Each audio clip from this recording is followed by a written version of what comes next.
अभी अपना टॉपिक क्या है?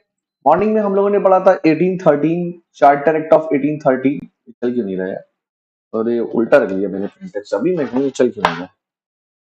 सॉरी। तो मॉर्निंग में हम लोगों ने टॉपिक पढ़ा था चार्टर एक्ट ऑफ 1813, और अभी हम लोग जो है 1833 की ओर मूव कर रहे हैं। मॉर्निंग में हमने जाना था कि ट्रेड मोनोपोली खत्म की गई थी, और मॉर्निंग में हमने ये भी जाना था कि ट्रेड वर्क ही खत्म कर दिया जाए। तो इसको इसको पीछे लाने का जो कारण मॉर्निंग में था वही अभी है, बट थोड़ा ज्यादा एलैबोरेटेड वे में है। तो चलिए देखते हैं क्या है ये चार्टर एक्ट 1833। इसको हम लोग जो है सेंट हेलेना एक्ट 1833 भी बोलते हैं। कभी हो सकता है आपके ऑब्जेक्टिव क्वेश्चन में आ जाए। तो गवर्नमेंट ऑफ इंडिया एक्ट 1833 भी बोला जाता है। सेंट हेलेना एक्ट इसलिए बोला जाता है, एक सेंट हेलेना आइलैंड है जो कि आपका साउथ वेस्ट अटलांटिक ओशियन में पड़ता है, और ये कभी ब्रिटिश ईस्ट इंडिया कंपनी की कॉलोनी था। साउथ वेस्टर्न अटलांटिक ओशियन में पड़ता है। ठीक है, ये अफ्रीका रहा, यहाँ पे इस जगह पड़ता है, ये अमेरिका रहा। और ये ब्रिटिश, चूंकि देखिए अभी मैप में दिखा देता हूँ। चलिए, तो देखिए ये रहा आपका, एक्चुअली एक वेबसाइट है the saint Helena East India website करके है। Saint Helena dot info dot East India website करके है। ये ब्रिटेन की वेबसाइट है, ये उसी की वेबसाइट से लिया हुआ है। वो कह रहा था कि ईस्ट इंडिया कंपनी जो कि आया करती थी, ये देखिए, है ना, मैंने आपको बताया था यूरोपियंस का ट्रेड रूट क्या हुआ करता था। देखिए ऐसे चक्कर लगाते थे यू, और यहाँ पे केप ऑफ गुड होप दिख रहा होगा, यहीं पे इनको अब्दुल मनी दिखा, वास्को डिगामा वाला रूट, और ये रूट यहाँ ऐसे आया। तो 1600 में जब कंपनी का फॉर्मेशन हुआ, तो कंपनी भी यहाँ से स्टार्टिंग में इधर से आई, और रास्ते में सेंट हेलेना आइलैंड है, इसके ऊपर कब्जा कर लिया, कंपनी की कॉलोनी बन गई। 1833 तक आते आते यहाँ पे जो है एक डेमोक्रेटिक रिवॉल्यूशन हो जाती है। आप कह सकते हैं कि जैसे आप लोगों ने देखा होगा कि हांगकांग के लोग जो हैं चाइना में, वो कहते हैं डेमोक्रेसी की बात करते हैं, है ना। तो उसी तरीके से सेंट हेलेना में भी क्या हुआ, यहाँ का जो शेल्टर बना हुआ था, ये देखिए ब्रिटिश पार्लियामेंट के बाहर की फोटो है, और साउंड के साथ दिखाया जा रहा है कि सेंट हेलेना के लोग डेमोक्रेसी की बात कर रहे हैं। और ईस्ट इंडिया कंपनी के जो फेवर के लोग हैं, ठीक है, तो पार्लियामेंट में ईस्ट इंडिया कंपनी के जो फेवर के लोग हैं वो क्या कर रहे हैं, ignore them like we do the Indians, it's working okay out there. Okay, उनको इग्नोर करिए जैसे हम लोग इंडियंस के साथ करते हैं। तो सेंट हेलेना आइलैंड जो है ये ब्रिटिश कॉलोनी हुआ करता था, और अब जाके 1833 में क्या हुआ, इनको यहाँ के सेंट हेलेना के लोगों को सेटिस्फाइड करने के लिए इन्होंने क्या किया कि ईस्ट इंडिया कंपनी के हाथ से निकाल के सेंट हेलेना आइलैंड को क्राउन के हाथों में दे दिया। ऑफिशियली सेंट हेलेना जो है अब वो ब्रिटिश क्राउन को ट्रांसफर हो गया, ब्रिटिश पार्लियामेंट के जुरिडिक्शन में आ गया, ईस्ट इंडिया कंपनी के हाथों से निकल। ठीक है, यहां तक सबको क्लियर हुआ। और ऐसा क्या हुआ कि ब्रिटिश पार्लियामेंट में जो है लेबर पार्टी है, विग पार्टी है। विग पार्टी इस टाइम पीरियड में गवर्नमेंट में आ जाती है। विग पार्टी, ये विग पार्टी जो होती है लिबरल पार्टी होती है, और लिबरलिज्म की बात करती है, और अपोजिशन में हुआ करती है, 1833 में आ जाती है। और क्योंकि सेंट हेलेना आइलैंड इसके हाथ से निकलता, और आपने क्या देखा कि क्राउन के हाथों में ट्रांसफर हो गया। और 1833 में आप देखेंगे ईस्ट इंडिया कंपनी के हाथों में इंडिया में क्या होने जा रहा है, तो कंपनी का ट्रेड वर्क खत्म कर दिया जा रहा है, और कंपनी को एक एडमिनिस्ट्रेटिव कंपनी बना दिया जा रहा है। और कंपनी जो एडमिनिस्ट्रेशन कंपनी या एक एडमिनिस्ट्रेटिव कंपनी बनने जा रही है, वो किसके बिहाफ पे बनने जा रही है, ब्रिटिश पार्लियामेंट के बिहाफ पे बनने। यहाँ तक सबको क्लियर है? सुबह मैंने आपको बताया था। जैसे इसको सेंट हेलेना एक्ट भी बोलते हैं, गवर्नमेंट ऑफ इंडिया एक्ट भी बोलते हैं। देखिए बहुत ही ब्यूटीफुल है ये सेंट हेलेना आइलैंड, छोटा सा है, बहुत ही ब्यूटीफुल। और आज भी ब्रिटिशर्स ने क्या किया है कि जो छोटे छोटे आइलैंड्स होते हैं, है ना, ये इसका ना इंटरनेशनल रिलेशन में इसका बहुत इम्पैक्ट। ठीक है, आजकल देखिए नेवल एक्सरसाइज में, ये ब्रिटिश नेवल एक्सरसाइज ऐसे थोड़ी ब्रिटिश नेवी इतनी बड़ी हुआ करती है। सुबह मैंने आपको बताया था कि यार देखिए आपने देखा होगा ऑस्ट्रेलिया से लेकर यहाँ तक कब्जा कर, छोटे छोटे आइलैंड्स में जो है ये कब्जा करते हैं, यहाँ पे जो है अपनी वॉर एक्सरसाइज करते रहते हैं अभी भी। यहाँ पे भी मॉरिशस, डियागो, ये मेडागास्कर के पास भी है, इधर मॉरिशस के पास भी है। फ्रांस के भी कुछ आइलैंड्स हैं, ब्रिटेन के भी कुछ आइलैंड है, अमेरिका के भी कुछ आइलैंड है। ये आइलैंड्स में बेसिकली अपने नेवल बेस बनाते हैं और दुनिया पे शासन वो करता है जिसने नेवल एक्सरसाइज कंट्रोल कर ली। ऐसा किसने बोला था बताइए? क्वीन विक्टोरिया ने। मॉडर्न हिस्ट्री पढ़ाते समय मैंने आपको बताया, ठीक। तो ये सेंट हेलेना आइलैंड इनके हाथ से निकल जाता है, इसलिए इसको सेंट हेलेना एक्ट भी बोल देते हैं। हालांकि उसके निकलने का इस एक्ट के प्रोविजन पे कोई इंपैक्ट नहीं है। बस ये है कि ईस्ट इंडिया कंपनी के हाथ से एक चीज और निकल जाती है, इसलिए इसको सेंट हेलेना एक्ट भी बोल देते हैं। क्या यहां तक क्लियर हो गया सबको?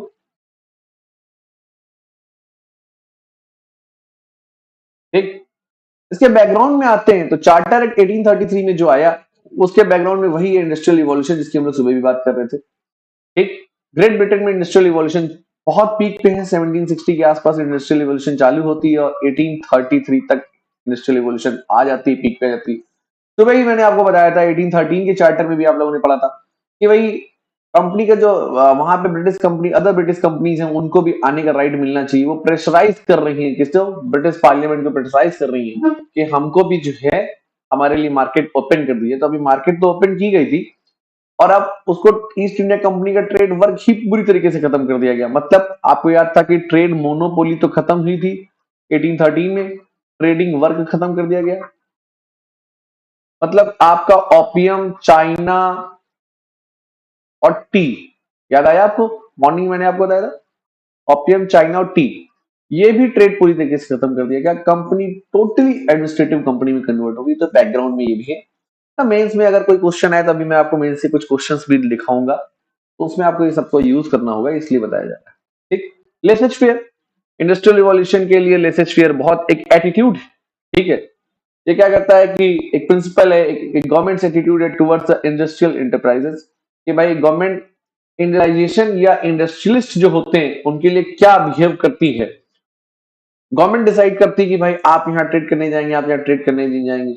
लेसेज फेयर क्या कह रहा है? डिमांड एंड सप्लाई के रूल की बात कर रहा है कि नहीं, आप इकोनॉमिक्स के हिसाब से चलने दीजिए। तो वही लेसेज फेयर भी इसके बैकग्राउंड में है। ठीक। लिबरल मूवमेंट, लिबरल मूवमेंट जो है वहां पे विग पार्टी का चल रहा था 1832 से, तो वही लिबरल मूवमेंट भी इसके बैकग्राउंड में हमको दिखता है। ठीक।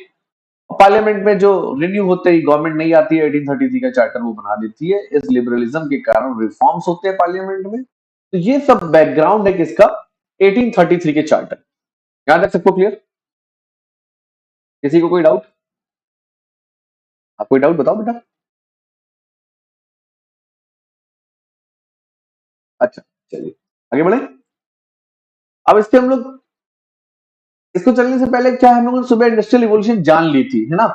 लेकिन अगर आपसे पूछा जाए कि इंडस्ट्रियल इवोल्यूशन क्या है और बहुत टू द पॉइंट लिखना हो आपको, तो उसकी यहाँ पे डेफिनेशन लिख दी गई है।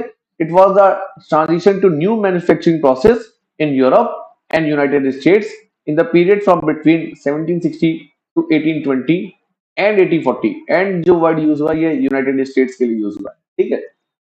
तो 1760 से लेके और 1820 तक जो है मैन्युफैक्चरिंग प्रोसेस में जो यूरोप घूम रहा है या आपका यूनाइटेड स्टेट्स मूव कर रहा है, क्योंकि पहले वो क्या कर रहा था, वो हैंड वुडन, देखिए लिखा हुआ है, हैंड वुडन क्लास हो गया, हैंडीक्राफ्ट हो गया, आर्टिशन, इन सब पे काम कर रहा था। लिखा before the industrialisation most European countries had economic dominated by the farming artisan crafts such as hand woven clothes.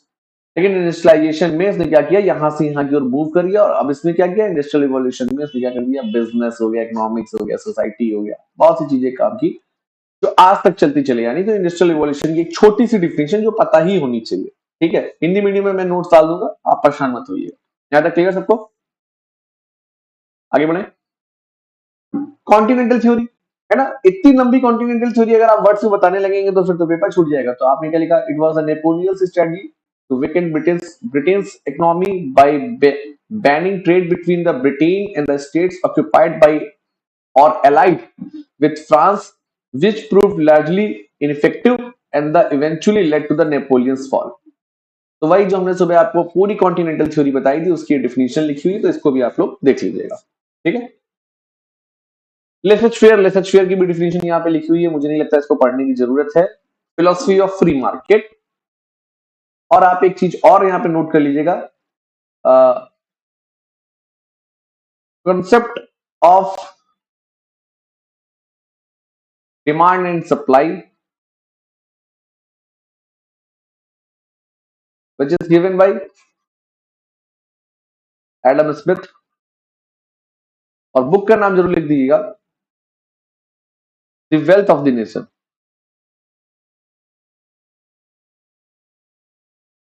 ठीक, तो ये आपका लेसर शेयर का कॉन्सेप्ट, ये भी इसके बैकग्राउंड में। ठीक, अब हम लोग इसके की प्रोविजंस पे आते हैं, क्या फीचर्स हैं। Office of governor general, governor general के ऑफिस में क्या क्या चेंजेस हुआ। ठीक है, तो सबसे पहली बात तो ये कि गवर्नर जनरल ऑफ बंगाल को कहा गया, गवर्नर जनरल ऑफ बंगाल को क्या कहा गया, गवर्नर जनरल ऑफ इंडिया। ठीक, तो आपका पहला गवर्नर कौन था, governor of Bengal, governor of Bengal कौन था पहला, फर्स्ट रॉबर्ट क्लाइव। ठीक, रॉबर्ट क्लाइव। और लास्ट गवर्नर कौन था 1772 में, वॉरेन हेस्टिंग्स। ठीक, और फर्स्ट गवर्नर जनरल कौन था रेगुलेटिंग एक्ट से, वॉरेन हेस्टिंग्स। ठीक, और फिर लास्ट गवर्नर जनरल कौन है, रॉबर्ट क्लाइव, रॉबर्ट क्लाइव बोल रहा हूं, बेंटिंग, विलियम बेंटिंग।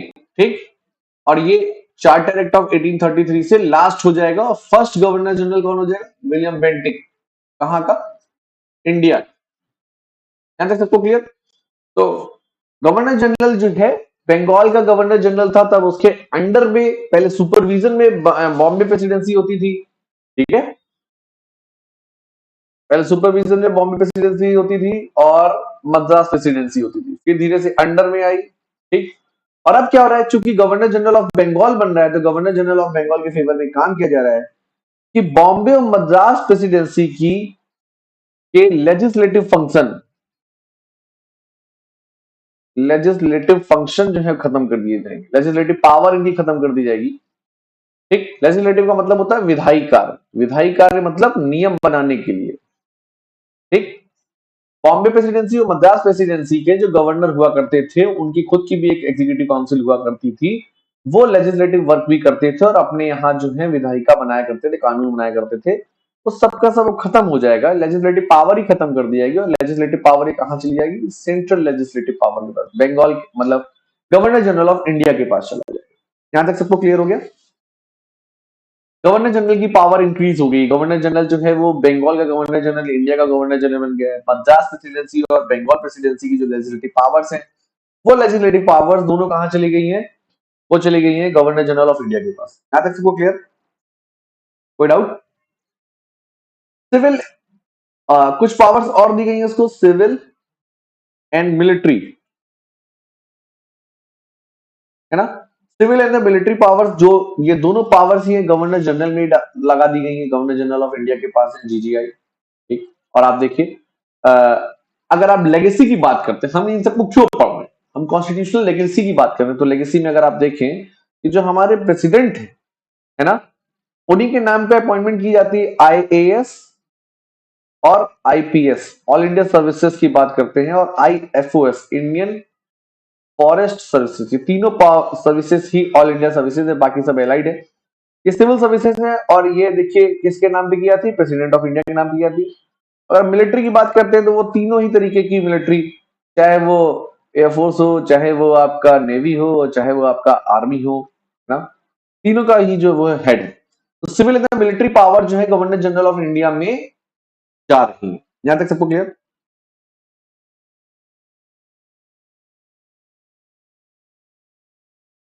ठीक, तो पहली बार जो है गवर्नर जनरल ऑफ इंडिया के लिए एक वर्ड यूज हो रहा है कि he was the authority for over the entire British territory in India. एक हाईएस्ट अथॉरिटी वो है किसके लिए, ब्रिटिश टेरिटरी इन इंडिया के लिए हाईएस्ट अथॉरिटी। यहां तक क्लियर आपको, कोई दिक्कत। तो ये इंडिविजुअल गवर्नर जनरल के लिए, ऑफिस ऑफ गवर्नर जनरल, मतलब गवर्नर जनरल को क्या क्या मिल गया, मान के चलता हूं सबको यहां तक क्लियर हो गया होगा कि पहला तो ये कि गवर्नर जनरल ऑफ बंगाल जो है वो जीजीआई, जीजीबी से जीजीआई बन गया है। ठीक, दूसरा सिविल एंड मिलिट्री पावर्स उसको मिल गई है। तीसरा बंगाल और बॉम्बे और मद्रास प्रेसिडेंसी की लेजिस्लेटिव पावर भी गवर्नर जनरल इन काउंसिल के पास थी। मतलब जब मैं बात करता हूँ गवर्नर जनरल, तो इसका मतलब गवर्नर जनरल उसकी काउंसिल के पास ये पावर। यहां तक सबको क्लियर? आगे बढ़े। ठीक। अब आता है powers of the governor general council, है ना। गवर्नर जनरल की जो काउंसिल है, जिसके हम लोग एग्जीक्यूटिव काउंसिल बोलते हैं, क्या उसमें कुछ चेंजेस आया? ठीक है। तो उसमें ये चेंजेस आया कि गवर्नर जनरल जो गवर्नर जनरल खुद है, वो क्या कर सकता है? वो काउंसिल, देखिए ये आप लोग लगातार देखते आ रहे हैं, 1786 के अमेंडिंग एक्ट से देखते आ रहे हैं, वो काउंसिल के डिसीजन को चेंज कर सकता था एक्स्ट्राऑर्डिनरी कंडीशन में।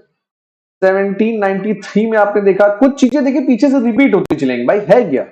1833 का चार्टर क्या कर रहा है? वो जो 1813 के चार्टर में कंपनी को 20 साल के लिए डायरेक्शन दिया गया था, वो उन्हीं नए डायरेक्शन के साथ आ रहा है, कुछ चीजें पीछे से भी लेके आ रहा है ना। कि अब कंपनी का ट्रेड वर्क खत्म कर दिया गया, कंपनी एडमिनिस्ट्रेटिव पावर बनने जा रही है, ये ठीक है, लेकिन कंपनी को पीछे से भी कुछ इतिहास में लेगेसी मिलती चली आ रही है। इसीलिए जो ब्रिटिश कॉन्स्टिट्यूशन है, जो कि रिटर्न नहीं है ना। आप सोचिए अगर हमारे यहाँ इंडियन में ब्रिटिश कभी जाते ही नहीं और हमारे यहाँ डेमोक्रेटाइजेशन वैसा हो गया होता जैसे कि आपके ऑस्ट्रेलिया में हुआ है। आज भी देखिए कि ऑस्ट्रेलियन फ्लैग में आपको ब्रिटेन का फ्लैग दिखाई देगा, न्यूजीलैंड में देखिए आपको ब्रिटेन का फ्लैग दिखाई देगा। कन्वेंशन आते गए ब्रिटेन में। और आप ये सोचिए कि 1600 के मतलब कभी 1500 1200 14 1500 समथिंग में जो ब्रिटिश पार्लियामेंट बनी, और आज 2024 तक इतने सारे कन्वेंशन आ चुके हैं। और अगर आदमी वहां संविधान पढ़ना चाहे तो हमारी तरीके नहीं कि किसी शॉप में गया और बेयर एक्ट ले आया। हर एक कन्वेंशन में कुछ ना कुछ पीछे से चला आ रहा है, कुछ ना कुछ नया है। तो वही चीज यहाँ पे हमको देखने को मिल रही है कि power of governor general council क्या, कि गवर्नर जनरल, अभी भी गवर्नर जनरल को पावर है कि वो क्या कर सकता है?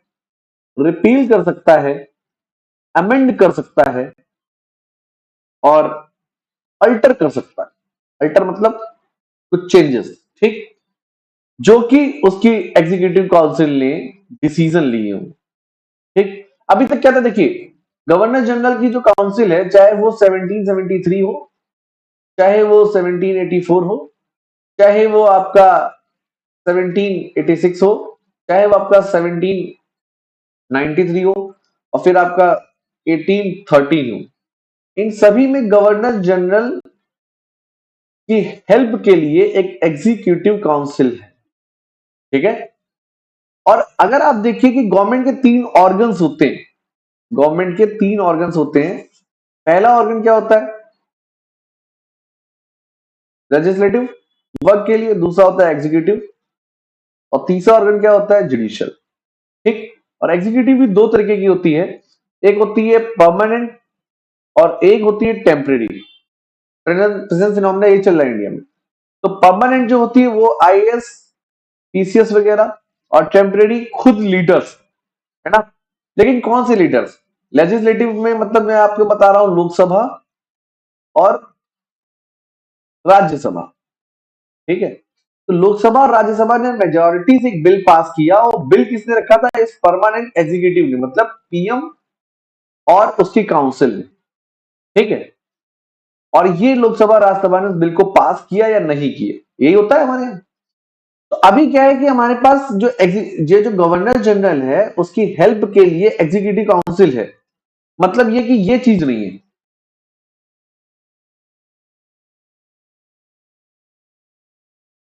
एग्जीक्यूटिव काउंसिल ही जो है, और टेम्परेरी वाली एग्जीक्यूटिव काउंसिल जो है, मतलब जो एक तरीके से मिनिस्टर्स है ना, ये टेम्परेरी इस समय चला। उस टाइम पीरियड में टेम्परेरी भी नहीं था, वो भी परमानेंट हुआ करते थे, गवर्नर जनरल की इच्छा तक रहते थे। गवर्नर जनरल की इच्छा वही होती थी जो बोर्ड ऑफ डायरेक्टर की होती थी। सीधे सीधे आप लोग जानते हैं कि board of director he decide करता था, और उसमें जो है रॉयल ऑर्डर का भी एक रोल रहता था कोर्ट ऑफ डायरेक्टर के लिए। ठीक है। तो कुल मिला के आप ये समझिए कि लेजिस्लेटिव फंक्शन जो है, ऐसा तो है नहीं कि गवर्नर जनरल जो है जुडिशियल प्लान ऑफ 1772 लाता है, वॉरेन हेस्टिंग्स लाता है, मैं आपको रोज बता रहा हूँ, वो हम लोग डिटेल में जाके आगे देखेंगे। ठीक है। वो जुडिशियल हिस्ट्री का है और मॉडर्न हिस्ट्री का है। वॉरेन हेस्टिंग्स जो है जुडिशियल प्लान ऑफ 1774 भी लाता है, वॉरेन हेस्टिंग्स जो है जुडिशियल प्लान ऑफ 1780 भी लाता है, कॉर्नवालिस भी इसी तरीके से जुडिशियल प्लान लाता है 1790 तक, 93 तक 3 बार जुडिशियल प्लान लाता है। तो जुडिशियल प्लान बनाने के लिए एक लेजिस्लेटिव फंक्शन होगा ना, एक बॉडी होगी ना, जो ये सब चीजें डिसाइड करेगी।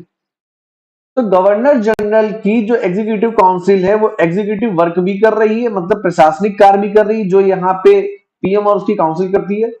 और यही एग्जीक्यूटिव काउंसिल ही लेजिस्लेटिव वर्क भी कर रही है, जो मतलब लोकसभा और राज्यसभा कर रही होती है। यहां तक सबको समझ में आ रहा है?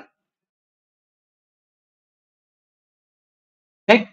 और अब क्या हो रहा है, 1813 के 1833 के चार्टर में कहा गया कि भैया लेजिस्लेटिव सब्जेक्ट्स और एग्जीक्यूटिव सब्जेक्ट्स दोनों को, लेजिस्लेटिव सब्जेक्ट्स है ना और एग्जीक्यूटिव सब्जेक्ट्स दोनों को सेपरेट कर दीजिए, अलग अलग कर दीजिए। और नेक्स्ट चार्टर में क्या होगा, 1813 के 1853 के चार्टर में क्या हो जाएगा, एग्जीक्यूटिव काउंसिल तो बनी रहेगी गवर्नर जनरल की, और एक लेजिस्लेटिव काउंसिल आएगी, और इसमें कुल मिला के 6 मेंबर होंगे, और वो नॉमिनेशन वगैरह मतलब हम आगे देखेंगे जाके। ठीक।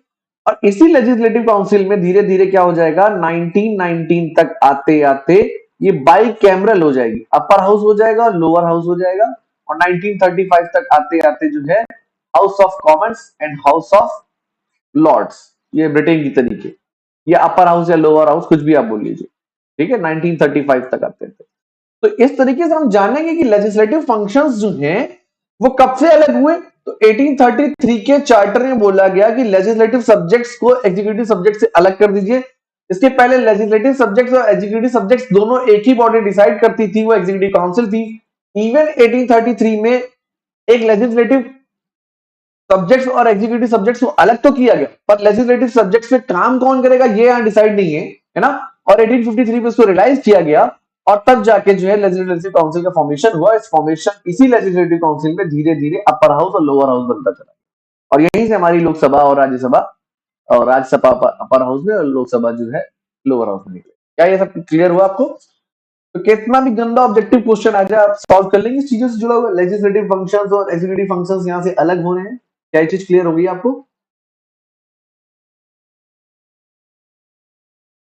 है ना। तो अब देखिए, ये मैंने आपको इतना क्यों कहानी बताई कि गवर्नर जनरल क्या है, रिपील कर सकता है, अमेंड कर सकता है, अल्टर कर सकता है किसकी, एग्जीक्यूटिव काउंसिल्स के लिए गए डिसीजन को।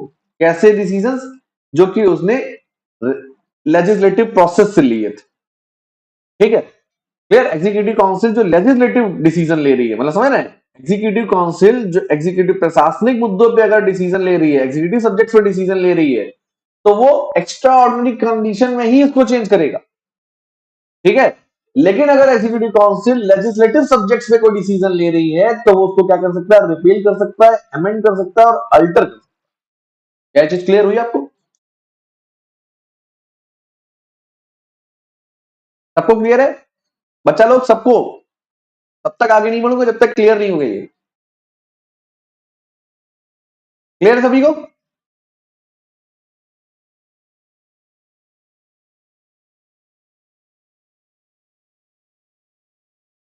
ठीक।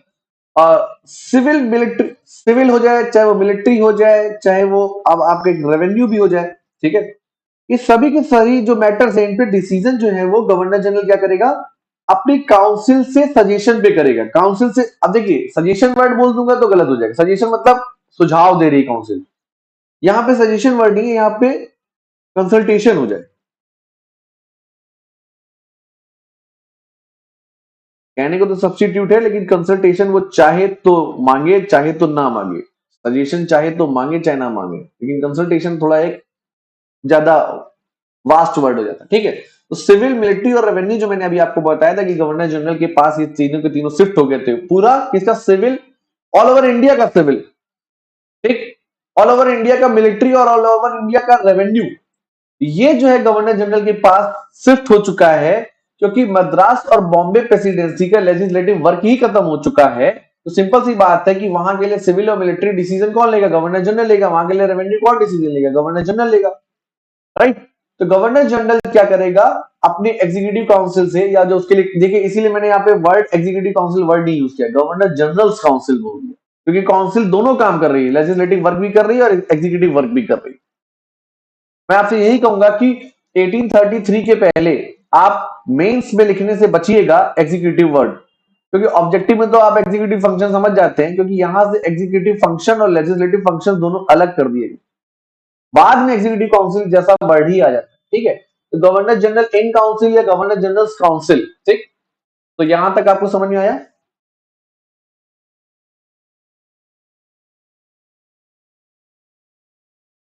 और इरम कुछ पूछना है, कुछ डाउट?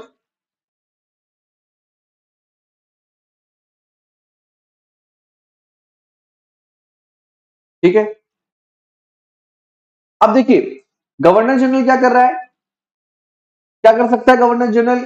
कंसल्टेशन से डिसीजन ले सकता है, वो रिपील भी कर सकता है, अमेंड भी कर सकता है, और स्पेशल सर्कमस्टांसेस से मतलब एग्जीक्यूटिव फंक्शन से जुड़े होने पे वो वीटो भी कर सकता है, आपको पता है। ठीक है, लेकिन गवर्नर जनरल ने अगर मान लीजिए काउंसिल की बात को ना मानते हुए वीटो यूज किया, काउंसिल के पास भी एक पावर है। क्या पावर है? काउंसिल चली जाए कोर्ट ऑफ डायरेक्टर के पास। किसके पास? Court of director. Court of director कौन है? कंपनी के स्टॉक होल्डर से, याद आया आपको? ठीक है, तो कोर्ट ऑफ डायरेक्टर क्या कर सकता है? गवर्नर जनरल ने अपनी काउंसिल के अगेंस्ट जो वीटो लिया है, court of director governor general के जजमेंट को चेंज कर सकता है वीटो लेके। यहां तक सबको क्लियर? ठीक है ना? The court of director was given the power of veto over any law made by governor general in the council. मतलब गवर्नर जनरल और काउंसिल ने मिलकर ही कोई डिसीजन लिया हो तो भी कोर्ट ऑफ डायरेक्टर वीटो का यूज कर सकता है। मतलब मेन चीज तो ये है कि कोर्ट ऑफ डायरेक्टर जो गवर्नर जनरल काउंसिल के अगेंस्ट वीटो यूज कर सकता है। हाँ, अगर गवर्नर जनरल ने वीटो यूज किया किसी भी तरीके से, मतलब ऐसा प्रोविजन नहीं कि आप इस प्रोसेस से जा सकते हैं कोर्ट ऑफ डायरेक्टर के पास, कोई रिटन प्रोसेस नहीं है। है ना, एक प्रोसीजर होता है ना कि आप जो है पहले सेशन कोर्ट जाएंगे, फिर हाई कोर्ट जाएंगे, तब सुप्रीम कोर्ट जाएंगे। आप सीधे सुप्रीम कोर्ट नहीं जा सकते ना, तो कोई प्रोसेस नहीं है। लेकिन हाँ, अगर आप जो है सुप्रीम कोर्ट तक ये बात खुद पहुंच जाए कि भैया देखिए ऐसा हो रहा है, बंगाल में ऐसा हो गया, असम में ऐसा हो गया, ठीक है, सुप्रीम कोर्ट सो नोटिस उसको ले ले, है ना, तो कोर्ट ऑफ डायरेक्टर को किसी भी थ्रू ये पता चलता है कि भाई ये लोग सेटिस्फाइड या चीजें ठीक नहीं, तो कोर्ट ऑफ डायरेक्टर जो है गवर्नर जनरल के डिसीजन को भी वीटो कर सकता है। यहां तक सबको clear? Detail well typed notes आपको मिल जाएंगे, परेशान नहीं होने का। ठीक है, हिंदी इंग्लिश दोनों में मिल जाएंगे। ठीक है, अब मैं अगला चार्टर तब बताऊंगा जब मैं आपको नोट्स डाल दूंगा। यहां तक सबको क्लियर? चलिए, अच्छा एक और मेजर काम किया गया, जो एग्जीक्यूटिव काउंसिल है आप याद करिए कि 1773 में एग्जीक्यूटिव काउंसिल में कितने मेंबर थे, कोई बताएगा मुझे? नंबर ऑफ मेंबर कितने थे? 4, 4 थे। और 1774 में क्या किया गया, इसको घटा के कितना कर दिया गया? 3। करेक्ट। अब 1833 में क्या किया जाएगा? 3+1 याद रखिएगा, आप इसको 4 नहीं बोलेंगे, 3+1 याद रखिएगा तो ज्यादा याद रहेगा। क्यों? क्योंकि ये जो मेंबर है ये टेम्परेरी मेंबर है। ठीक है, ये क्या कर सकता है? ये लेजिस्लेटिव एग्जीक्यूटिव, ये जो गवर्नर जनरल की जो काउंसिल है, जब वो लेजिस्लेटिव वर्क कर रही है, लेजिस्लेटिव वर्क क्या है? अच्छा आप बताइए कि गवर्नमेंट ऑफ इंडिया तो एग्जीक्यूटिव हो गई, मतलब प्रधानमंत्री नरेंद्र मोदी और उनके जितने भी मंत्री वो तो एग्जीक्यूटिव हो गए, ये एग्जीक्यूटिव। ठीक, और सुप्रीम कोर्ट जो जुडिशरी हो गया। और ये जो लेजिस्लेटिव काम है, लोकसभा राज्यसभा बेसिकली करती क्या है? वो लॉ पास करती है ना, जैसे आपने देखा अभी फिलहाल सीए इस समय चर्चा में, तो सीए मुंह से याद आ रहा है मेरे को, है ना, तो वो लॉ पास करती कौन? लेजिस्लेटिव फंक्शन का काम क्या है? लेजिस्लेटिव फंक्शन का काम ही लॉ पास करना। ठीक है, तो ये जो एग्जीक्यूटिव काउंसिल में जो 4th मेंबर टेम्परेरी मेंबर जोड़ा गया है, ये एक तरीके से लॉ मेंबर है। और लेजिस्लेटिव फंक्शन जो गवर्नर जनरल की काउंसिल की जो लेजिस्लेटिव सब्जेक्ट्स में जो काम करेगी, उस पे ये सजेस्ट करेगा, उस पे ये वोट नहीं डाल सकेगा। ठीक है, तो जब बात आएगी मेजोरिटी की, तो मेजोरिटी क्या हो जाएगी? 3:0 या 2:1। ठीक, इसका वोट यहां पे कंसीडर नहीं किया जाएगा। लेकिन हाँ, 1853 में इसको परमानेंट मेंबर बना देंगे, और एग्जीक्यूटिव काउंसिल्स के मेंबर की संख्या कितनी हो जाएगी, या गवर्नर जनरल काउंसिल्स के मेंबर की संख्या, एग्जीक्यूटिव बोलेंगे क्योंकि तब तो लेजिस्लेटिव काउंसिल बन जाएगी, तो 1853 में एग्जीक्यूटिव काउंसिल्स के मेंबर की संख्या कितनी हो जाएगी? 4। यहां तक सबको क्लियर? कोई डाउट है ना? तो 4th member of the governor general in the council who had no power to sit or veto in the council except for the purpose of law making.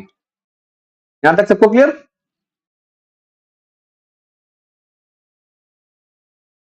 आगे बढ़े। देखिए जैसे जैसे धीरे धीरे बढ़ेगा वैसे वैसे टफ होता चला जाएगा।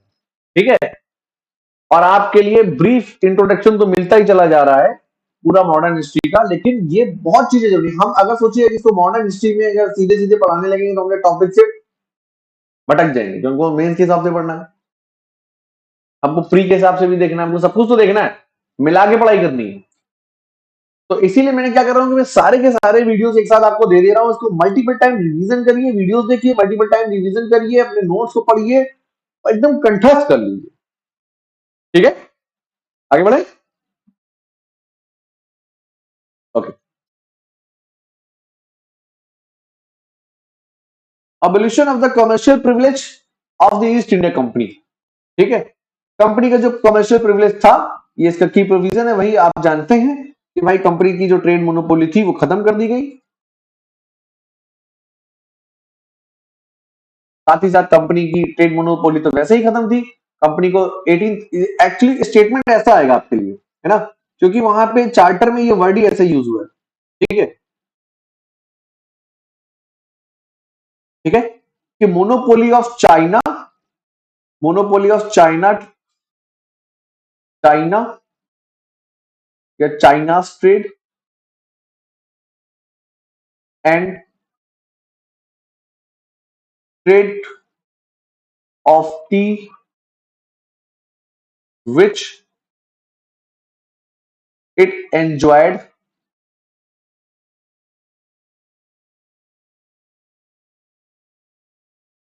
with the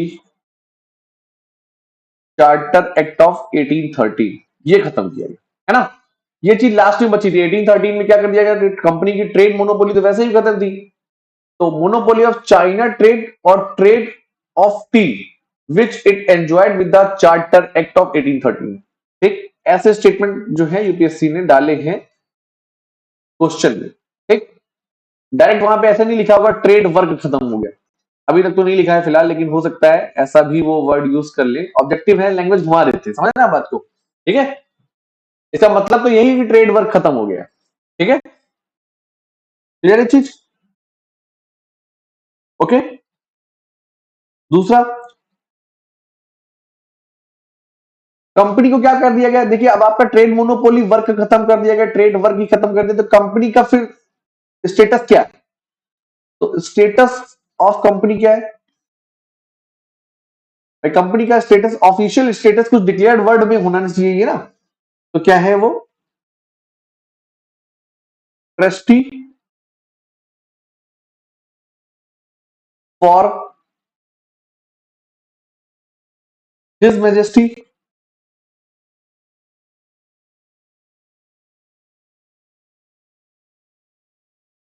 his heirs and successor. कुल मिला के जो रॉयल फैमिली है उसकी कंपनी ट्रस्टी है। कंपनी का स्टेटस क्या है, चार्टर एक्ट ऑफ 1833 के अकॉर्डिंग कंपनी का स्टेटस क्या हो जाएगा, कंपनी ट्रस्टी है।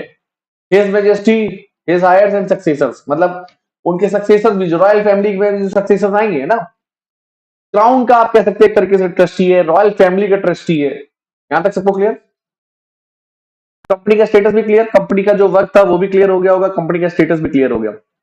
आई होप आगे बढ़ना चाहिए, आगे बढ़े।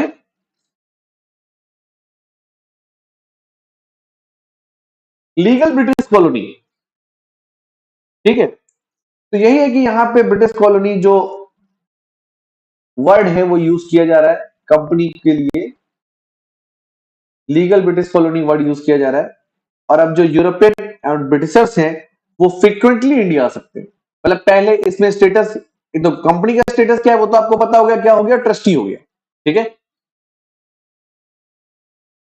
कंपनी का स्टेटस क्या है, ये लीगल टर्म्स हैं सबके सब, ठीक, कि वो ट्रस्टी बन गया। लेकिन इंडिया का स्टेटस क्या है, इंडिया का स्टेटस ये हो गया कि वो लीगल ब्रिटिश कॉलोनी बन गया। जब स्टेटस ये दे दिया था, इंडिया का स्टेटस ये दिया कि legal British colony, that means Britain oblique Europe का कोई भी आदमी आसानी से आ सकता है। भाई देखिए क्या है कि आपने तो बोल दिया कि भैया कंपनी का ट्रेड मोनोपोली वर्क हमने खत्म कर दिया, है ना, डिमांड यही चल रही थी, लेसर स्फीयर के टाइम पीरियड यही डिमांड चल रही थी, नेपोलियन बोनापार्ट के टाइम पीरियड से यही डिमांड चल रही थी कि भैया ब्रिटेन की और भी सारी कंपनियों को इंडिया में जाने की परमिशन दे ली है। लेकिन कंपनी को अभी भी एक डाउट था, क्योंकि यहाँ पे अगर आप देखें तो 1854 में जाके ब्रिटिश इंपीरियलिज्म पूरी तरीके से कंप्लीट होता है, जब पंजाब और बाकी बची हुई मेजर स्टेट्स का मर्जर हो जाता है। पंजाब जो है लास्ट मेजर प्रिंसली स्टेट्स है जिसका मर्जर होता है इसमें ब्रिटिश एम्पायर में, इंडियन ब्रिटिश एम्पायर में, या ब्रिटिश एम्पायर इन इंडिया में, है ना। तो अभी क्या है कि यहाँ पे कुछ सोवरेन रूलर्स हैं 1833 में, जैसे पंजाब भी सोवरेन रूलर के पास है, महाराजा रणजीत सिंह के पास है। तो ऐसे में जो ब्रिटिश कंपनी है या यूरोपियन कंपनीज हैं, वो जानना चाहते हैं कि इंडिया का स्टेटस क्या है। तो उन्होंने स्टेटस में क्लियर कर दिया कि भाई ये जो है ब्रिटिश कॉलोनी हो गई है, और अब कोई भी यूरोपियन और ब्रिटिश जो है फ्रीली इंडिया में आ सकता है। और इसी समय जो बैंटिंग जो हुआ करता था बेटा लोग, बैंटिंग, ठीक, इसने जुडिशियल रिफॉर्म किया और इसने बोला, देखिए जो आपका सुप्रीम कोर्ट, मैंने आपको बताया था इस टाइम पीरियड में सुप्रीम कोर्ट के 3 बेंच बनी, एक बंगाल में, एक मद्रास में, और एक कहां पे, बॉम्बे में, ठीक है। ये हुआ करता था मद्रास में, मद्रास नाम की सिटी हुआ करता था, ये बॉम्बे सिटी हो गया, ये कलकत्ता में हो गया, यहां पे हुआ करता था सुप्रीम कोर्ट का। मैंने आपको सुबह बताया था कि कलकत्ता में ही जुडिक्शन था, और बाकी सारे बंगाल को वो लोग क्या बोलते थे, मफसिल एरियाज, डिस्ट्रिक्ट को उस टाइम पीरियड में मफसिल बोला जाता था, ठीक। तो मफसिल एरियाज में भी, मतलब जो कलकत्ता के अलावा जो बंगाल का एरिया है वहां पे भी जाके ब्रिटिशर्स और यूरोपियंस रह सकते हैं। मद्रास में भी जो मफसिल एरिया है वहां पे भी जाके ब्रिटिशर्स और यूरोपियन रह सकते हैं। सिमिलरली जो बंगाल है या बॉम्बे है, वहां का भी जो मफसिल एरिया है वहां जाके ब्रिटिशर्स और यूरोपियन रह सकते हैं। मतलब ऐसा समझिए कि पहले ऐसी सिचुएशन थी, इस टाइम पे जब ये स्टेटस आया, इसके पहले ये सिचुएशन ये थी कि कोई भी यूरोपियन आएगा या ब्रिटिशर्स आएगा तो वो सिर्फ लखनऊ में रहेगा, लखनऊ कैपिटल, यूपी भर में कहीं नहीं रहता, वो डरता था। और अब क्या कर दिया गया कि वो यूपी भर में कहीं भी किसी भी डिस्ट्रिक्ट में रह सकते। ये चीज क्लियर हुई आपको, ठीक है। ये मतलब ये जो एक प्रोविजन इस चार्टर में किया गया है उसका प्रैक्टिकल इंपैक्ट मैंने आपको बताया, ठीक है। ये मतलब एक तरीके से चार्टर की बाहर की चीज है, लेकिन चार्टर का इंपैक्ट यहां पे दिख रहा है। ये चीज क्लियर होगी। तो European and British could now freely acquire, hold और dispose of any property in India, ये चार्टर में लिखा हुआ है कि क्योंकि लीगल ब्रिटिश कॉलोनी बन चुकी है, इंडिया का स्टेटस ये हो चुका है, तो क्या कि वो क्या कर सकते हैं, वो सीधी सी बात है एक्वायर कर सकते हैं, पहला। दूसरा क्या कर सकते हैं, वो होल्ड भी कर सकते हैं प्रॉपर्टी को, ठीक। और तीसरा होल्ड और डिस्पोज ऑफ, कुछ भी कर सकते हैं, ठीक है। जैसे एक इंडियन सिटीजन काम करता है इसी तरीके से वो ये भी काम कर सकते हैं, है ना। क्योंकि अब ये ब्रिटिश की लीगल कॉलोनी हो चुकी है, इंडिया का स्टेटस ये, यहां तक सबको क्लियर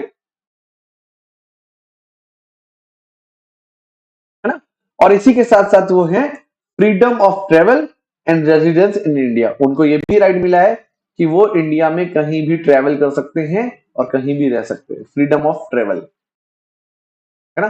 और आपको पता है जब हमारा कॉन्स्टिट्यूशन असेंबली बनी और 26 नवंबर 1949 में संविधान बन के कंप्लीट हो गया, ठीक है। इसको 26 जनवरी 1950 में लागू किया गया। तो 26 नवंबर से लेके और 26 जनवरी तक कुछ फंडामेंटल राइट्स और कुछ प्रोविजंस कॉन्स्टिट्यूशन के लागू कर दिए गए थे। उसमें से फॉरेनर्स के लिए भी ये राइट था कि वो भारत में कहीं भी रह सकते हैं, घूम सकते हैं। और इवन अभी भी कुछ फंडामेंटल राइट्स जो हैं जो सिर्फ इंडियंस को है, कुछ फंडामेंटल राइट्स जो हैं वो फॉरेनर्स को भी, है ना। तो ये लेगेसी यहीं से निकल के आ रही है, लीगल ब्रिटिश कॉलोनी बना दिया गया, क्योंकि आफ्टर इंडिपेंडेंस जो है हम लोग क्या है, कॉमनवेल्थ स्टेट है ब्रिटेन की नजर में। और हम कॉमनवेल्थ स्टेट होने के कारण यूरोपियन और स्पेशली ब्रिटिशर्स को इंडिया में कुछ फंडामेंटल राइट्स देते हैं, और अब तो हम सभी फॉरेनर्स को देने लगे वो fundamental rights. It may be Nepali और इट मे बी सूडानी, कोई भी हो सकता है। यहां तक सबको क्लियर हो गया चीज? कोई doubt? Legal British colony clear? Anshika कोई डाउट? ओके, तो स्पेस बचा नहीं यहाँ पे, चलिए कोई बात नहीं, पर इसको क्या करें, रफ कर दें?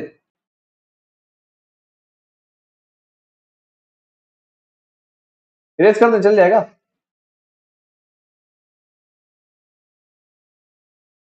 ब्लैंक पेज बीच में इंसर्ट हो सकता है, चलो चलिए देखते हैं क्या हो सकता है। ठीक है, रिप्लेसमेंट ऑफ, छोटी सी चीज है, replacement of board of control as minister of Indian affairs. ठीक है, तो बोर्ड ऑफ कंट्रोल में हमने कुछ चेंजेस किए। The president of board of control, आप याद करिए president of board of control कौन हुआ करता था? सेक्रेटरी ऑफ स्टेट हुआ करता था, कहां? 1784 में। फिर लास्ट टर्न पे हम लोगों ने बोर्ड ऑफ कंट्रोल में क्या चेंजेस देखा, कोई बताएगा? 3 मेंबर हो गए थे 1793, याद करिए। बोर्ड ऑफ कंट्रोल में 6 की जगह कितने मेंबर हो गए थे? पहले तो 1784 को याद करिए, ये देखिए 1784, 1784 में क्या होता था? एक सेक्रेटरी ऑफ स्टेट होता था, एक एक्सचेकर का हेड हुआ करता था, और 4 मेंबर प्रीवी काउंसिल से आते थे। अब यहाँ पे 4 की जगह 2 कर दिए गए हैं 1793 में, और ये प्रीवी काउंसिल से हो भी सकते हैं और नहीं भी हो सकते। इसी तरीके से जो हेड है वो सेक्रेटरी ऑफ स्टेट हो भी सकता है, नहीं हो सकता। 3 मेंबर हुआ करते थे, तीनों जो है ब्रिटेन के कैबिनेट स्तर के हुआ करते थे।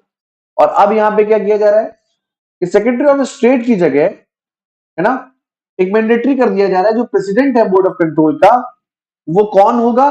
ब्रिटिश पार्लियामेंट में जो क्राउन की काउंसिल है, मतलब होता क्या है, क्राउन कौन है वहां पर? कंपनी, कंट्री का हेड है क्राउन। अब क्राउन के लिए पीएम और उसकी जो मिनिस्ट्री है, यही तो उसकी काउंसिल हो गई। तो प्राइम मिनिस्टर जैसे ऋषि सोनक हो गए, और ऋषि सोनक का जो मिनिस्ट्री है ना, कई सारे मिनिस्टर्स होंगे, उस मिनिस्टर में एक मिनिस्टर और रख दिया जाए जिसका हम नाम रख दे मिनिस्टर ऑफ इंडियन अफेयर्स। एक नया मिनिस्टर बना दिया जाए प्राइम मिनिस्टर की काउंसिल में, जिसका नाम मिनिस्टर ऑफ इंडियन अफेयर्स कर दिया जाए। जैसे आप ही समझिए फॉरेन मिनिस्टर होता है, हमारे यहाँ फॉरेन मिनिस्टर को क्या बोलते हैं? मिनिस्ट्री ऑफ एक्सटर्नल अफेयर्स बोलते हैं। आपको क्लियर हो रहा है चीज? ऐसा तो नहीं मैं खुद ही को खुद पढ़ा रहा हूं। मिनिस्ट्री ऑफ एक्सटर्नल अफेयर्स एक कॉमन टर्म होता है। और उस टाइम पीरियड में इस टाइम पीरियड में 1833 के चार्टर में क्या प्रोविजन किया गया कि मिनिस्ट्री ऑफ इंडियन अफेयर्स का जो मिनिस्टर है, वो जैसे ही मिनिस्ट्री ऑफ इंडियन अफेयर्स की जो है शपथ ग्रहण करेगा, ठीक है, जैसे ही वो ओथ लेगा, मिनिस्ट्री ऑफ इंडियन अफेयर्स की ओथ लेगा, वो तुरंत ही बिना किसी ओथ के बोर्ड ऑफ कंट्रोल का हेड बन जाएगा। एक्स ऑफिशियो चेयरमैन, इसको हम लोग बोलते हैं एक्स ऑफिशियो चेयरमैन। जैसे प्राइम मिनिस्टर है, 2024 में जो भी प्रधानमंत्री बनेगा, वो प्रधानमंत्री की शपथ या ओथ लेते हुए तुरंत ही नीति आयोग का चेयरमैन बन जाएगा। तुरंत ही एटॉमिक एनर्जी का जो हेड होता है वो तुरंत ही वो बन जाए। स्पेस वॉरशिप के लिए जो हेडशिप होती है तुरंत बन जाए। इसी को क्या बोलते हैं? Ex officio chairman. तो क्या बोला गया कि बोर्ड ऑफ कंट्रोल में मिनिस्ट्री ऑफ इंडियन अफेयर्स जो है, वो जो बोर्ड ऑफ कंट्रोल का हेड बन जाए। यहां तक सबको क्लियर? बाकी बोर्ड ऑफ कंट्रोल के मेंबर कितने रहेंगे? 3। ये तो याद रहेगा ना, पिट्स इंडिया में कितने थे? 6। 1793 में कितने हुए? 3। 1, 2 और 3। और ये 1 कौन है? मिनिस्ट्री ऑफ एक्सटर्नल या इंडियन अफेयर्स का जो हेड है, वो यहाँ पे चेयरमैन है। यहां तक सबको क्लियर? एक और प्रोविजन किया गया था कि बॉम्बे प्रेसिडेंसी से, बॉम्बे बोल रहा हूं, कलकत्ता प्रेसिडेंसी से, मतलब कलकत्ता प्रेसिडेंसी, ये जो कलकत्ता प्रेसिडेंसी ना, सॉरी बंगाल प्रेसिडेंसी ना, इसमें कलकत्ता जो हेड हुआ करता था, मतलब कैपिटल हुआ करता था बंगाल। बंगाल को 2 पार्ट्स में डिवाइड कर दे। एक आगरा प्रेसिडेंसी बना दे, मतलब वेस्टर्न पार्ट को आगरा प्रेसिडेंसी बना दे, और ईस्टर्न पार्ट को हम लोग फोर्ट विलियम प्रेसिडेंसी बना दे। कलकत्ता में फोर्ट विलियम हुआ करता था, एक ऑफिस का नाम है, ब्रिटिश ऑफिस को फोर्ट विलियम कहा जाता था। फोर्ट विलियम प्रेसिडेंसी बना दे और आगरा प्रेसिडेंसी बना दे। ये प्रोविजन किया गया पर कभी प्रोसेस में नहीं आया, एग्जिस्टेंस में नहीं आया, मतलब प्रोविजन किया गया था, है ना। तो कभी मान लीजिए ऑब्जेक्टिव क्वेश्चन में आ जाए कि ऐसा प्रोविजन था, हाँ प्रोविजन तो था पर एग्जिस्टेंस में नहीं आया, समझ गया? तो वहां पे आपको ध्यान से देना पड़ेगा, provision never came into existence. क्या प्रोविजन? कि बंगाल प्रेसिडेंसी को दो पार्ट में डिवाइड कर देते हैं, first one is Agra presidency and second one is fort William presidency. क्या है तक सबको clear?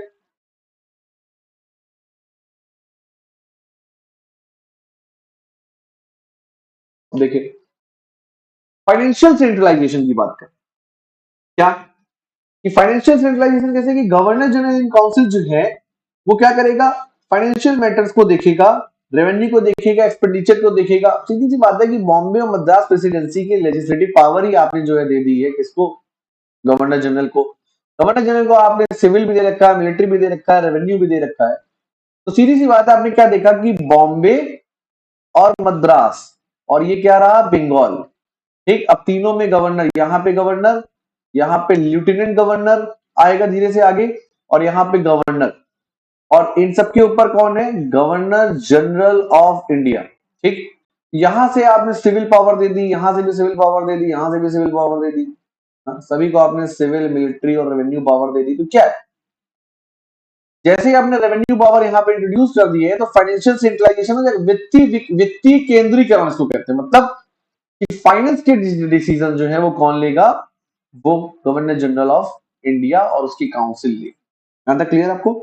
Centralization of financial sources was also provided by this act. The power of presidential government to raise revenue expenditure was centralized to the governor general. यहां तक सबको clear हो गया? कोई डाउट है ना? गवर्नर जनरल की काउंसिल जो है वो सारे के सारे फाइनेंशियल मैटर को, एक्सपेंडिचर को सब वही देखेगी, सब वही डिसाइड करेगी। हमने आपको क्या बताया था, एक ट्रेडिंग कंपनी जो है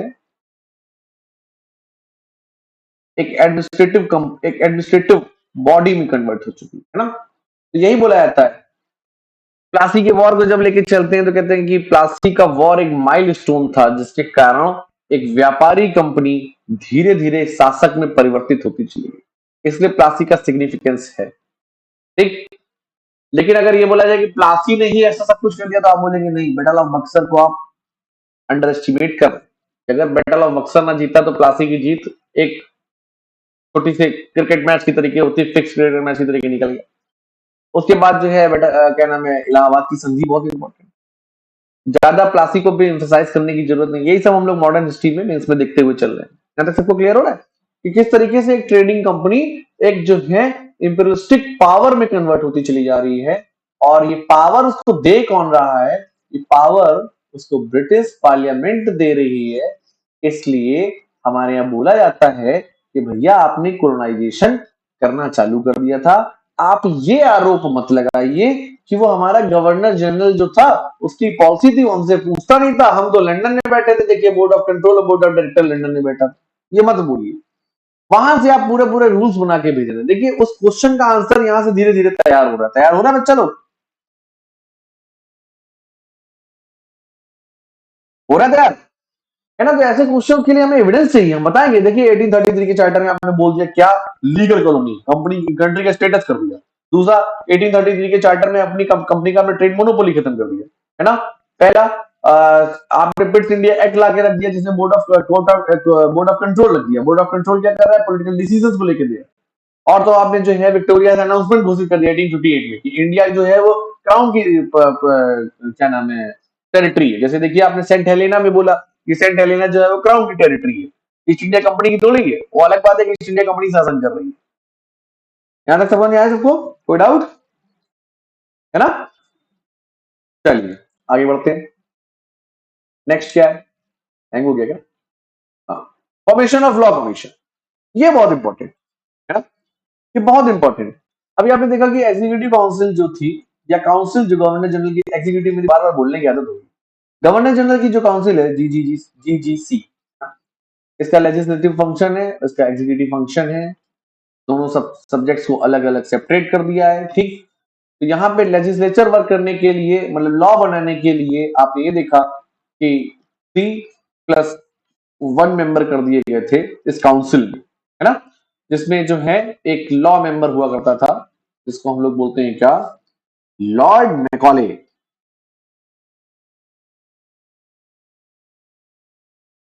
ठीक। मैकॉले जो हुआ करता था टेम्परेरी मेंबर था। और यहाँ पे जो है लॉ कमीशन की बात की गई, एक लॉ कमीशन भी बनाया जाना चाहिए। 1833 के चार्टर में प्रोविजन हुआ है कि लॉ कमीशन बनना चाहिए। ठीक है भाई। चार्टर का सेक्शन 53, 1833 का चार्टर जो है उसका सेक्शन 53, जैसे India that is Bharat shall be union of states, article number 1 में लिखा। ठीक। स्टेट की बात जो होती है, स्टेट की डिफिनेशन आर्टिकल नंबर 12 में लिखी हुई है। राइट। तो उसी तरीके से चार्टर एक्ट जो है उसका सेक्शन 53 है, उसमें प्रोविजन है कि भैया एक जो है लॉ कमीशन बना देना। बस इतना प्रोविजन है 1833 के चार्टर में। सेक्शन 53 में ये प्रोविजन है कि एक लॉ कमीशन बना दो। मैकॉले की हेडशिप में गवर्नर जनरल एक लॉ कमीशन बनाता है। ठीक। अब चूंकि गवर्नर जनरल बना रहा है तो लॉ कमीशन को कुछ पावर देगा, लॉ कमीशन काम आम करेगा। ठीक। तो main M of the law commission क्या है? Codification, codification of law. ठीक। अब देखिए थोड़ा समझने वाली चीज है यहाँ पे। अब हिस्ट्री हिस्ट्री याद है आगे क्या कि देखिए कि इंडस्ट्रियल रिवॉल्यूशन हुआ, आपको अच्छे से पता है। और इंडस्ट्रियल रिवॉल्यूशन 1740 या 1760 से चालू होते हुए 1840 और 1860 तक गया, मतलब पीक पे इंडस्ट्रियल रिवॉल्यूशन है। और इंडस्ट्रियल रिवॉल्यूशन अब ब्रिटेन से निकलते हुए यूरोप तक चला गया 1833 तक। और यूरोप में जब इंडस्ट्रियल रिवॉल्यूशन चला जाता है तो ये मान लीजिए ये आपका ब्रिटेन हो गया, ये इंग्लिश चैनल हो गया, ये यूरोप हो गया, और ये आपका ईस्टर्न यूरोप हो गया, और ये आपका वेस्टर्न यूरोप हो गया, यहीं पे कहीं जर्मनी। तो ये वेस्टर्न यूरोप में इंडस्ट्रियलाइजेशन चालू हो चुका है। ठीक। और नेपोलियन बोनापार्ट तो मर चुका है, लेकिन वेस्टर्न यूरोप में इंडस्ट्रियलाइजेशन चालू हो गया। किसके कारण? नेपोलियन बोनापार्ट की कॉन्टिनेंटल थ्योरी के कारण। क्योंकि आपको पता था कि जिन प्रोडक्ट्स की डिमांड यूरोप में थी वो प्रोडक्ट्स ब्रिटेन के थ्रू आते थे, इसलिए जो है नेपोलियन बोनापार्ट ने रोक लगा रखी थी। तो इन लोगों ने अंदर ही अंदर इंडस्ट्रियलाइजेशन चालू कर दिया। देखिए ब्रिटेन क्या करता था, दो तरीके के प्रोडक्ट्स यूरोप को बेचता था। एक, ब्रिटेन जो है दो तरीके के प्रोडक्ट्स यूरोप को बेचता था। पहला, Asian products, east Asian product. और दूसरा, ब्रिटेन की इंडस्ट्रियल रिवॉल्यूशन से बना हुआ मैन्युफैक्चर्ड प्रोडक्ट। तो दोनों तरीके की प्रोडक्ट की स्कार्सिटी हो गई। एशियन प्रोडक्ट तो चलिए मान लीजिए वाया यहां से चुप्पे से आ जा रहे हैं, मैन्युफैक्चर्ड प्रोडक्ट भी वो भी ब्लैक मार्केटिंग के थ्रू थोड़ा थोड़ा आ रहा है, लेकिन ये रेट बड़ा हाई चल रहा है। तो इन्होंने क्या किया कि यहां पे खुद इंडस्ट्रियल रिवॉल्यूशन चालू कर। ठीक। और अब यहाँ पे इंडस्ट्रियल रिवॉल्यूशन प्लांट वे में चले। ब्रिटेन में जो कमियां थी उनको देखते हुए यहाँ पे बड़ा प्लांट वे में इंडस्ट्रियल रिवॉल्यूशन चल रही है।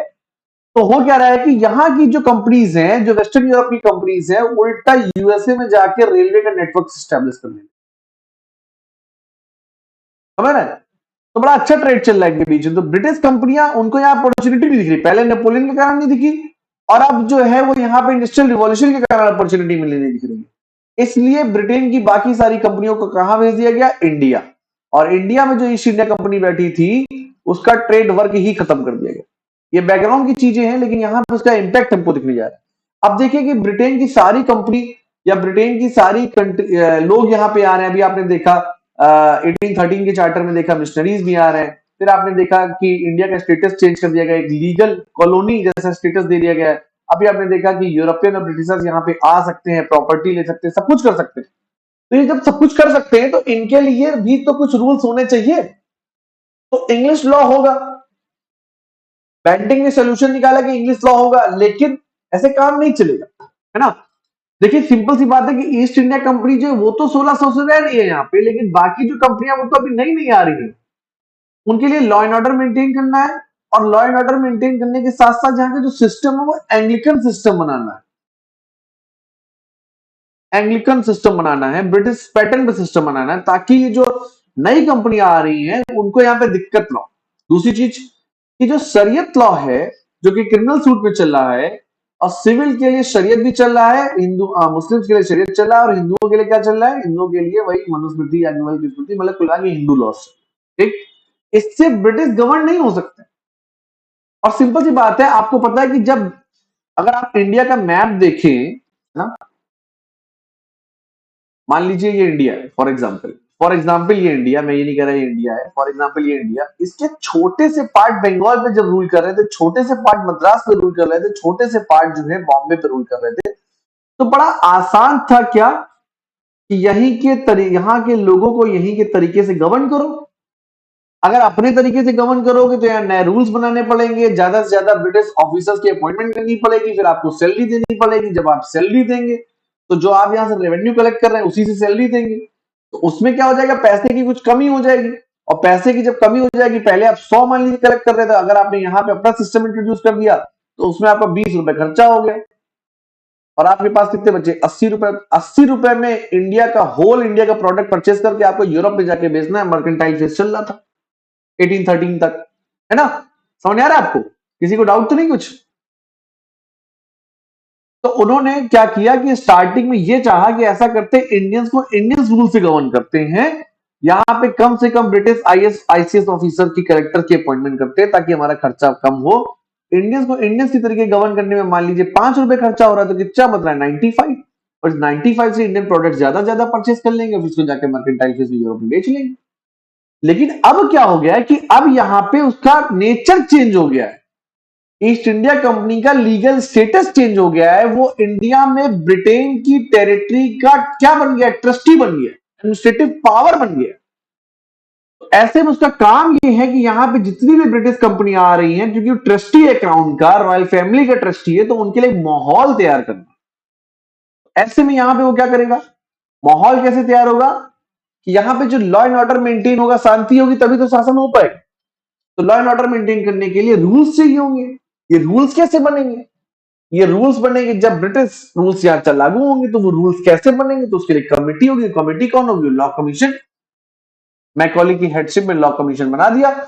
सेक्शन 53 का यूज करते हुए, चार्टर एक्ट 1833 के सेक्शन 53 का यूज करते हुए एक मैकॉले कमेटी, मैकॉले की हेडशिप में मैकॉले कमेटी बना दी। क्या यहां तक किसी को डाउट? ठीक। अब अगर आप इस मैकॉले कमेटी को देखते हैं, है?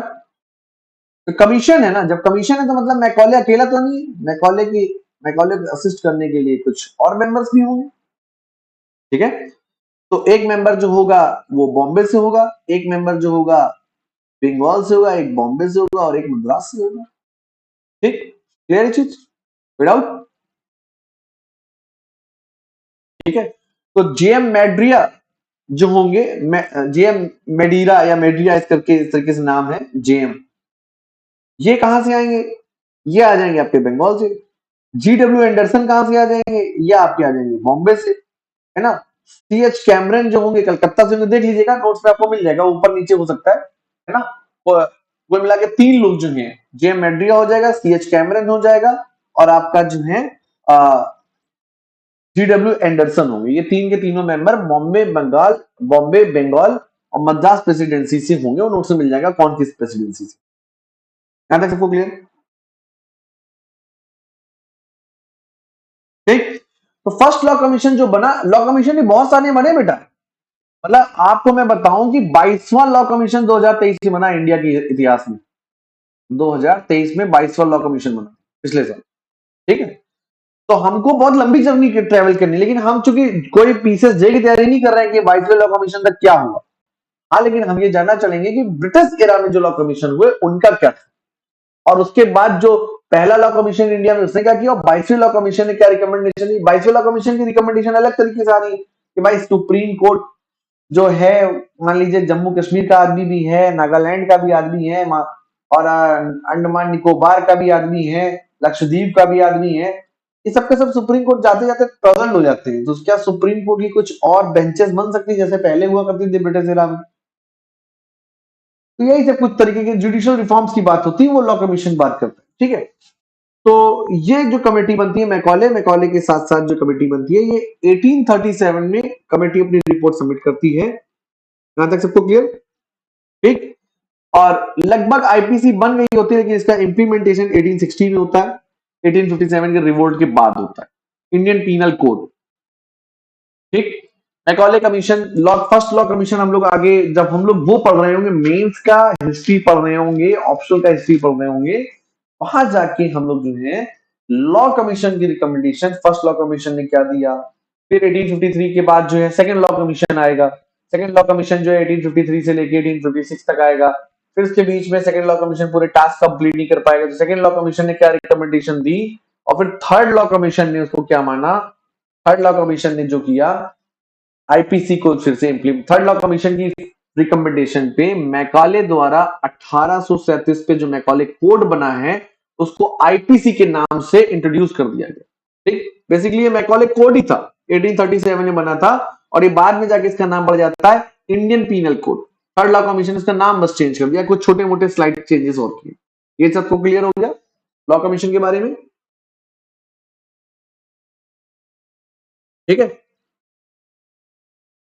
और मैकॉले के रिकमेंडेशन पे ही जो है 1859 में जो है आपका आ जाता है आपका सीआरपीसी, 1859 में सीआरपीसी आ जाता है, और 1860 में आईपीसी आ जाता है, 1862 में जो है 1862 में जो है आपका और भी लॉज, सॉरी 1869 में आपका सीपीसी आता है। हालांकि ये सीपीसी इंप्लीमेंट नहीं होता है, 1909 वाला सीपीसी इंप्लीमेंट होता है। अभी आप याद रखिए 1860 में आपका आईपीसी और 1862 में सीआरपीसी। ये सब क्लियर हो गया आपको? अब सीआरपीसी और आईपीसी में डिफरेंस क्या है? देखिए देखो बेटा, मैं लॉ का टीचर भी हूं तो इसलिए आपको बताता हूं कि लॉ दो तरीके के होते हैं। लॉ जो होते हैं वो दो तरीके के होते हैं।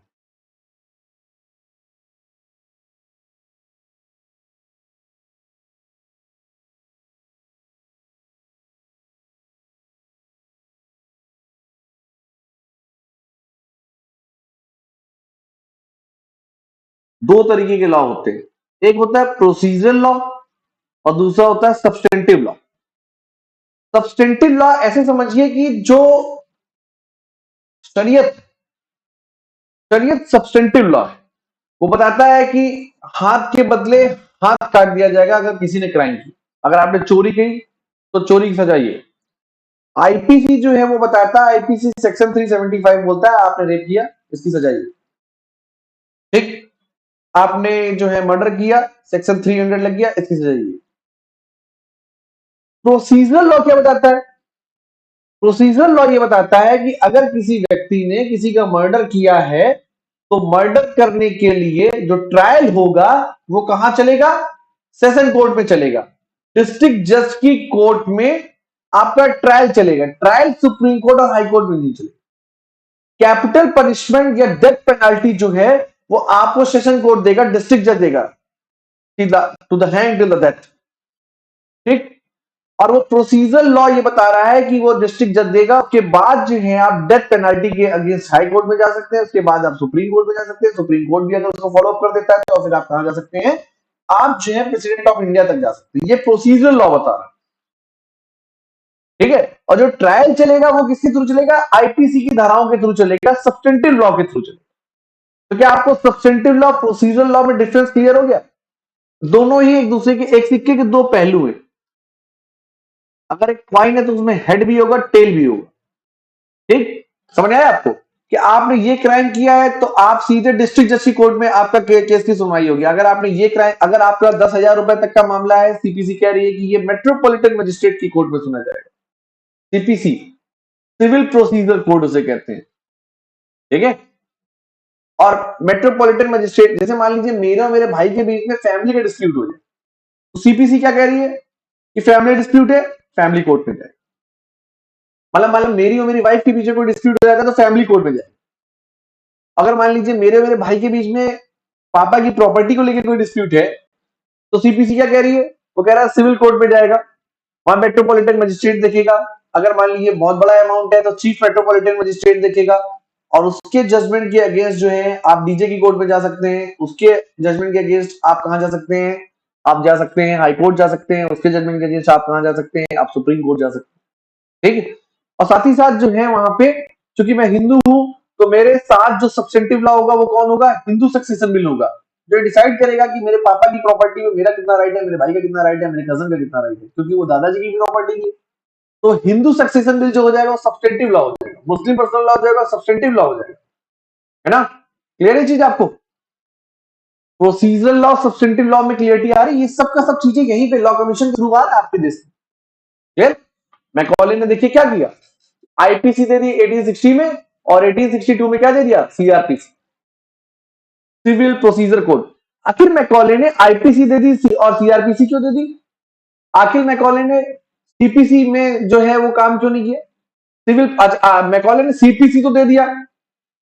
तो अगर आप देखिए मैकॉले क्या कर रहा है, ध्यान से देखिएगा जरा, क्राइम और सिविल दो ही तरीके का मामला है जुडिशियल में। सभी को आवाज आ रही मेरी? ठीक है, तो मैकॉले क्या कर रहा है, क्राइम के लिए सीआरपीसी दे रहा है, प्रोसीजर लॉ दे रहा है, और क्राइम के लिए आईपीसी दे रहा है, सब्सटेंटिव लॉ दे रहा है।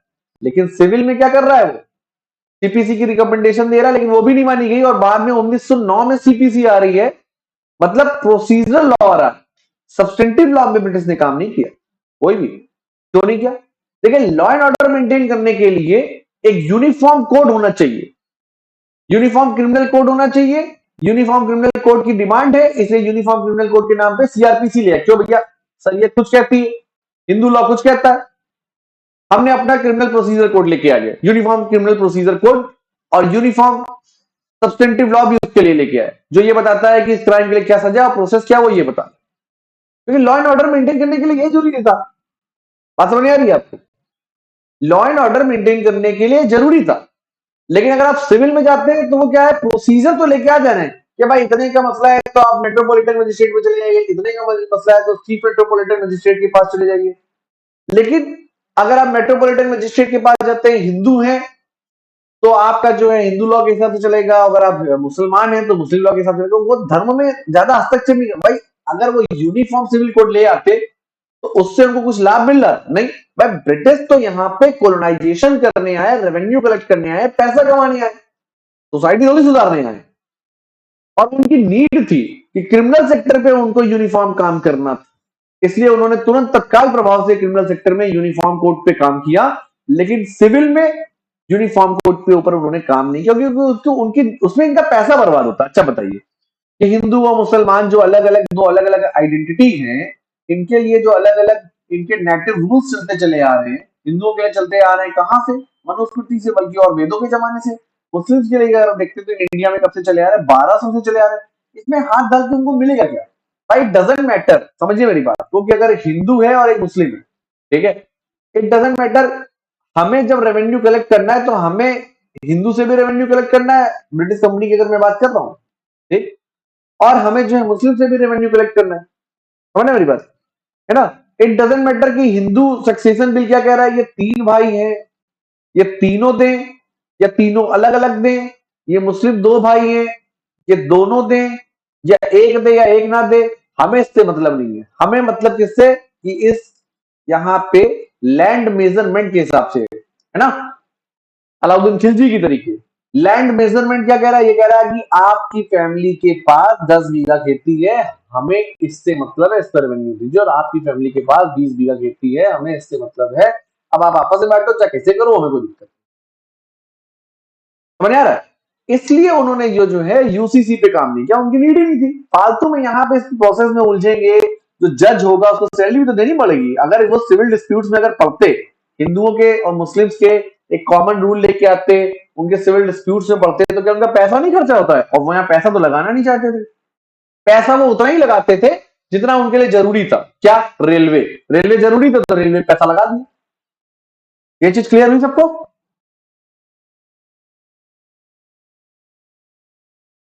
ओके, अब कुछ आपके लिए भी आया है, क्या आया है आपके लिए?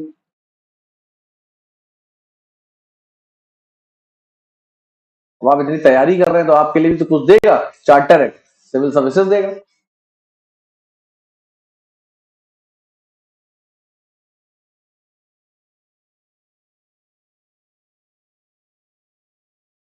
बड़ा लंबा वीडियो जा रहा है, डिटेल बताने में यही होता है।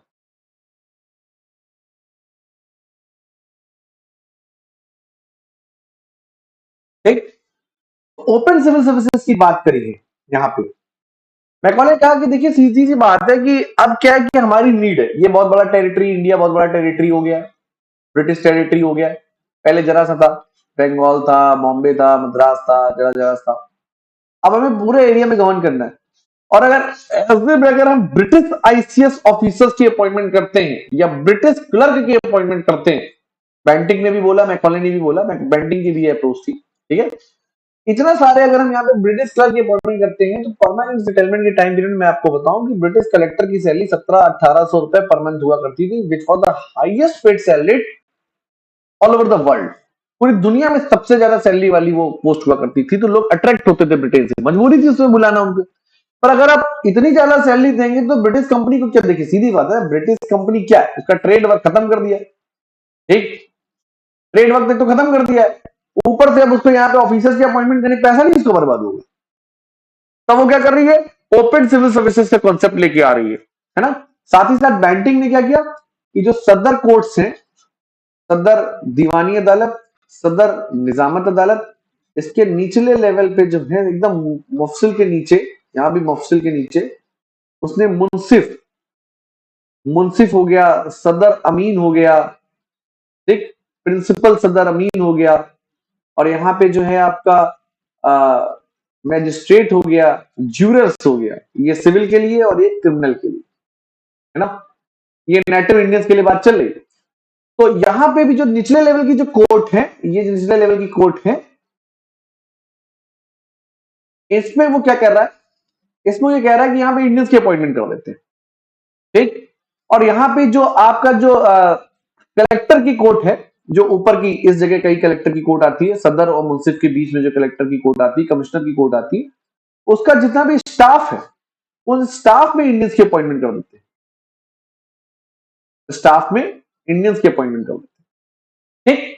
तो इसके लिए क्या करेंगे कि इंडियंस जब, यहां पे देखिए सीधी सी बात है, आप डॉक्टर राम मनोहर लोहिया के वर्ड्स को याद रखिए, मैं रोज बोलता हूँ, डॉक्टर राम मनोहर लोहिया कहते थे कि अगर यहाँ पे अंग्रेज ना आते इंडिया में, तो सीधी सी बात है, जो प्रीस्ट क्लास है, प्रीस्ट क्लास मतलब ब्राह्मण, और अगर मुस्लिम की बात करते हैं तो वहां पे प्रीस्ट क्लास जो हुआ करती थी वो मुफ्ती मौलवी क्लास थी, इन्हीं सबको स्पेशल राइट्स हुआ करते थे, जुडिशियल राइट्स हुआ करते थे, तो प्रीस्ट क्लास के पास जुडिशियल राइट्स थे। तो डॉक्टर राम मनोहर लोहिया कहते हैं कि ओबीसी और एसटी एसटी का तो भला ही नहीं होता अगर अंग्रेज ना आते, क्योंकि देखिए कि यहाँ पे जो मैंने आपके निचले लेवल की कोर्ट्स, जो नेटिव के लिए जो कोर्ट्स बताई है ना, भारतीयों के लिए, ये जो छोटे लेवल के जो जजेस हैं, ये सब इंडियन से अपॉइंट हो सकते हैं, और इनके साथ किसी के साथ कास्ट और क्रीड के बिहाफ पे, रिलीजन के बिहाफ पे डिस्क्रिमिनेशन नहीं किया जाएगा। तो ब्रिटिश ने यहाँ पे निचले लेवल पे अपॉर्चुनिटी दी है, और साथ ही साथ कलेक्टर के जो स्टाफ है वहां पे भी क्लर्क के लिए अपॉर्चुनिटी दी है, साथ ही साथ कलेक्टर के पोस्ट के लिए भी इंडियंस को अपॉर्चुनिटी दी है, open civil services on the basis of system of merit, percentage पढ़ाई के हिसाब से। और याद करिए 1813 में 1 लाख रुपए का प्रोविजन था, और अब यहाँ पे साफ साफ बोला गया है फिर से कि जो 1 लाख रुपए है उसको कैसे इंप्लीमेंट करेंगे, तो मैकॉले ने एंग्लो ओरिएंटल डिस्प्यूट, इंडियंस को इंडियंस के तरीके से पढ़ाया जाए या इंडियंस को ब्रिटिश तरीके से पढ़ाया जाए। अब देखिए सिंपल सी बात है कि निचले लेवल की कोर्ट्स पे अगर आपको इंडियंस की अपॉइंटमेंट करनी है और अगर आप उनको इंडियंस तरीके से पढ़ाएंगे तो फिर वो आपके फेवर में काम नहीं कर पाएंगे, आपके रूल्स आईपीसी और सीआरपीसी को नहीं समझ पाएंगे, और आपको तो यहाँ पे आईपीसी और सीआरपीसी इंप्लीमेंट करना है ना। तो सिंपल सी बात है, मैकॉले क्या बोलेगा, मैकॉले बोलेगा इंडियंस को एंग्लिकन अप्रोच से पढ़ाइए ताकि निचले लेवल पे सस्ते क्लर्क मिल सके हमको, साथ ही साथ जो है ये जो इस लेवल पे हमें आईसीएस ऑफिसर भी चाहिए, तो कुछ इंडियन नेटिव लोगों को आईसीएस ऑफिसर बना देते हैं, और इनको एंग्लिकन अप्रोच से इसलिए पढ़ाएंगे क्योंकि ये मानेंगे, ये एक चीज को मानने को तैयार हो जाएंगे, और वो क्या है, what is best, what is best is waste, है ना। इसलिए वो हमारे प्रति ईमानदार भी रहेंगे जब वो ये जान जाएंगे कि what is best is best, जो कुछ भी अच्छा है वो पश्चिम अच्छा है, पूरब बेकार है। और आप देखिए कि स्टार्टिंग में चाहे आप पंडित जवाहरलाल नेहरू की अर्ली एज की फोटो देख लीजिए, चाहे आप जो है गांधी जी की अर्ली एज की फोटो देख लीजिए, 3 पीस सूट पहना एकदम कटाक अंग्रेजों तरीके, समझ आया आपको। तो what is best is best, ये चीज क्लियर हो रही है आपको। ओपन सिविल सर्विसेज का कंपटीशन यहाँ पे रखने की बात की गई है, रंग रूप से भारतीय और सोच विचार से अंग्रेज तैयार करेंगे, ये कंसेप्ट जो है 1833 के चार्टर का। आई होप यहां तक सबको क्लियर हो गया, कोई डाउट? हाँ, हाँ पूछो।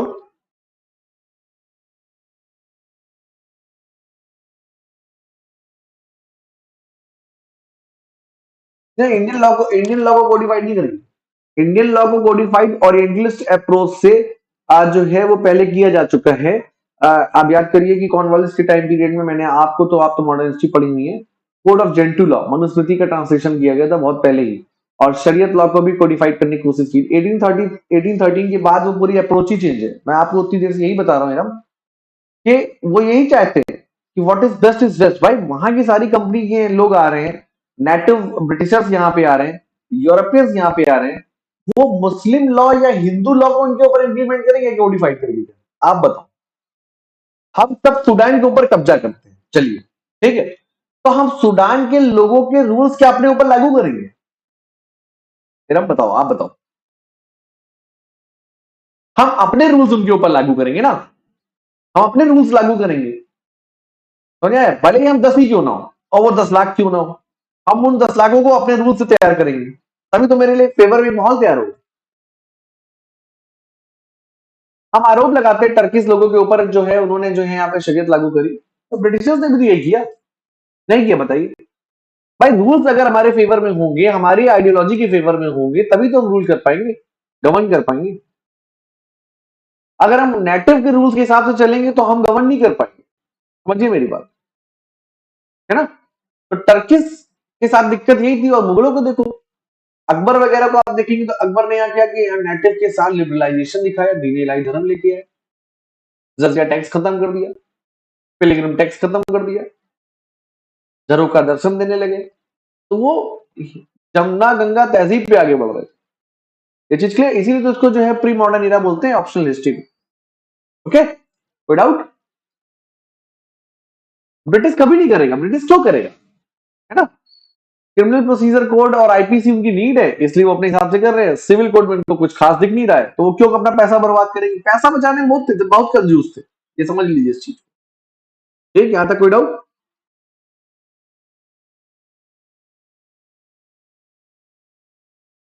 ठीक।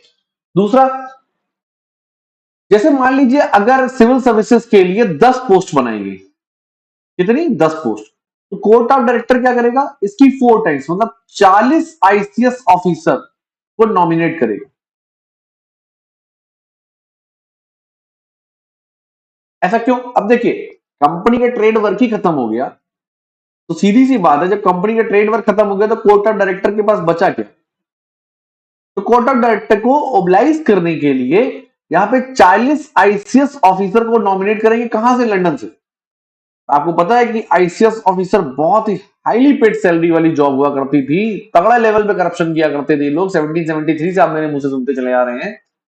तो यहाँ के में इनकी अपॉइंटमेंट ये लोग इनसे घूस ले लेंगे, अच्छा खासा पैसा कमा लेंगे, लगातार भी ये लोग इनको ओबलाइज करते रहेंगे। 40 ICS officer for example, 4 times, जितनी सीट है उसका 4 टाइम्स। ठीक है।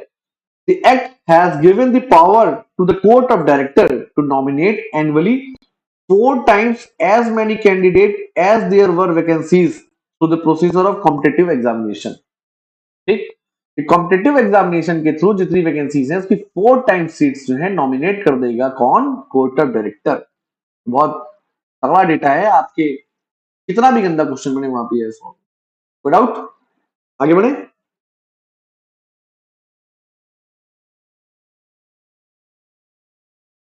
ठीक, तो ओपन सिविल सर्विसेज का जो कंसेप्ट है वो 1833 के चार्टर में इंट्रोड्यूस कर दिया गया है। बट ओपन सिविल सर्विसेज होगा कब? देखिए सीधी सी बात है, आपने बोल दिया ओपन सिविल सर्विसेज करा के सिविल सर्विसेज एग्जाम कैसे होगा? एक बॉडी होगी ना। असल में हम लोग क्यों, कौन से एग्जाम की तैयारी कर रहे हैं? हम लोग सीएससी देने जा रहे हैं, सिविल सर्विसेज एग्जामिनेशन। और ये कराएगा कौन? यूपीएससी। ये कमीशन है ना? तो सिविल सर्विसेज कमीशन कौन बनेगा? तो मैकॉले की हेडशिप में एक आईसीएस कमीशन बनेगा। ठीक है। 1853 के चार्टर के बाद अगले 20 सालों तक ये प्रोसेस बनता जाएगा, और तब जाके जो है ओपन सिविल सर्विसेज का कॉन्सेप्ट आएगा। मैंने आपको उस दिन बताया था कि कॉर्नवालिस के टाइम पीरियड में कलेक्टर है, तो मैंने क्या बोला था कि father of civil services in India कौन हो जाएगा? कॉर्नवालिस पे आप टिक मानेंगे। Father of Indian civil services की बात करेंगे, आईसीएस की बात करेंगे, तो किस पे टिक मानेंगे? मैकॉले। ये चीज क्लियर आपको सभी को? कोई डाउट? आगे बढ़े।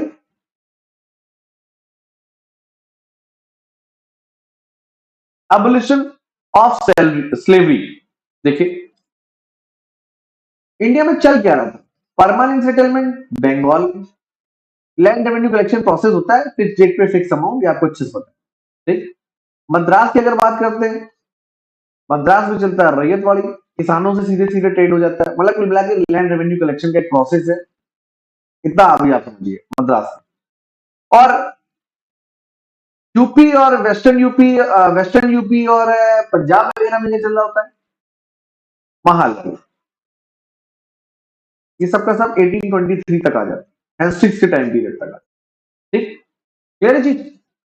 तो जो लैंड रेवेन्यू कलेक्शन है, इसमें हो क्या रहा है कि यहाँ पे भी लैंड का सेंट्रलाइजेशन कहाँ हो रहा है, लैंडलॉर्ड के पास हो रहा है। बहुत बड़े बड़े जमींदार जिनके पास दो मतलब 20-20, 30-30 गांव की जमीन है। सिमिलरली यहाँ पे महाजन बिजनेसमैन, इन्होंने भी लैंड का सेंट्रलाइजेशन कर लिया। 30-30, 40-40 गांव की जमीन इनके पास है। यहीं पे भी महाल लैंड का सेंट्रलाइजेशन कुछ लोगों के पास है। यहाँ पे लैंडलॉर्ड है, यहाँ महाजन है, यहाँ पे तालुकेदार। ये सबको क्लियर। जो लैंड का सेंट्रलाइजेशन हो रहा है, देखिए हुआ क्या, मैंने ब्रिटिश गवर्नमेंट को लोन, मैंने ब्रिटिश गवर्नमेंट को टैक्स देना था, मेरे पास पैसा नहीं था, तो परमानेंट सेटलमेंट क्या हुआ, लैंडलॉर्ड ने मेरे बदले में टैक्स दे दिया और अपनी जमीन, मेरी जमीन अपने नाम करा ली। तो मैं अपनी ही जमीन में क्या हो गया, किराएदार हो गया और काइंड ऑफ स्लेव हो गया। स्लेवरी चल रही थी इंडिया में। यहाँ पे भी यही हुआ, महालवाड़ी में भी यही हुआ, रैयतवाड़ी में लोग अपनी ही जमीन में कर लगान ना दे पाने के चक्कर में, ब्याज ना दे पाने के चक्कर में स्लेव हो। भाई सीधी सी बात है, आपने लैंडलॉर्ड से मान लीजिए 10,000 रुपए लिया और अब आप अपनी जमीन पे क्या हो गया, किराएदार पहले बने कि चलिए ठीक है, अच्छा हम आपको जो है 4,000 रुपए महीना किराया देंगे अपनी ही जमीन की, क्योंकि अब वो आपकी जमीन हो चुकी। लेकिन वो कह रहा है वो तो ठीक है, किराएदार हो, हम तुमको पैसा देंगे, लेकिन तुमने जो मेरा कर्जा नहीं चुकाया है, जो तुमने मेरा ब्याज नहीं चुकाया है, वो इस किराए से काट लेंगे। तो क्या हो गया, स्लेव हो गया अपने आप में। हुआ कि नहीं हुआ स्लेव, है ना। और वैसे भी पहले से भी स्लेवरी चली आ रही थी मुगल एरा से, टर्किश एरा से। अब देखिए हो क्या रहा है कि जो ब्रिटेन के लोग जो यहाँ पे आ रहे हैं, वो इंडिया में कहीं भी बस सकते हैं। अभी आपने देखा वो टेरिटरी या एक लैंड होल्ड कर सकते हैं, ये भी आपने देखा, सुना ना अभी आपने। तो सीधी सी बात है कि जब वो यहाँ पे, जैसे परमानेंट सेटलमेंट, आपको याद है मैंने क्या बताया था, फिक्स डेट को फिक्स अमाउंट। जैसे मान लीजिए ए एरिया के लैंडलॉर्ड से बोला गया, आप जो है अपने एरिया के लोगों से रेवेन्यू कलेक्ट करके 15 तारीख को दे देंगे, मतलब 15 तारीख की शाम तक दे देंगे, लेकिन आप नहीं दे पाए।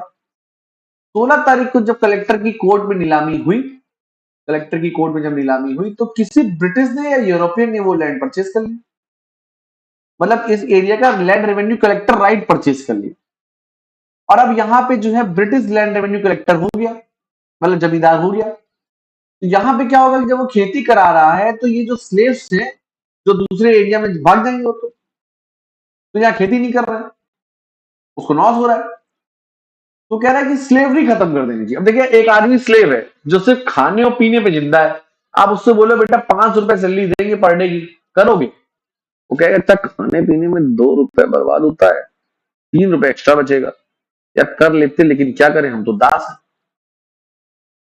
तो भैया 1833 के चार्टर में कहते स्लेवरी खत्म कर दो। जब ये दासता खत्म हो जाएगी, स्लेवरी खत्म हो जाएगी, तभी वो हमारे यहाँ 5 रुपए की जॉब करेगा आके, और उसका 2 रुपए खाने में जाएगा, 3 रुपए उसका बचेगा। तो वो कहेगा अरे वाह वेरी गुड, अंग्रेज राज सुख साज सजे सब भारी, ब्रिटिश शासन में सब कुछ अच्छा हो रहा है, देश सज रहा है, लेकिन हमारा पैसा विदेश चला जा रहा है।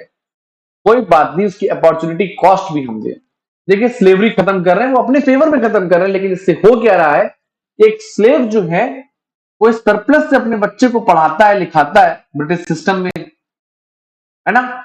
और फिर वो बच्चा जो है आगे जाके क्या करता है, इंडियन नेशनल मूवमेंट में रिवॉल्यूशनरी बनता है, पार्टिसिपेट करता है। तो बड़ा टिपिकल एरिया है ये हिस्ट्री का। आप इसको पूरी तरीके से अच्छा भी नहीं बोल सकते, बुरा भी नहीं बोल सकते, ये चीज। तो स्लेवरी यहां पे खत्म। कोई डाउट, आगे बढ़े।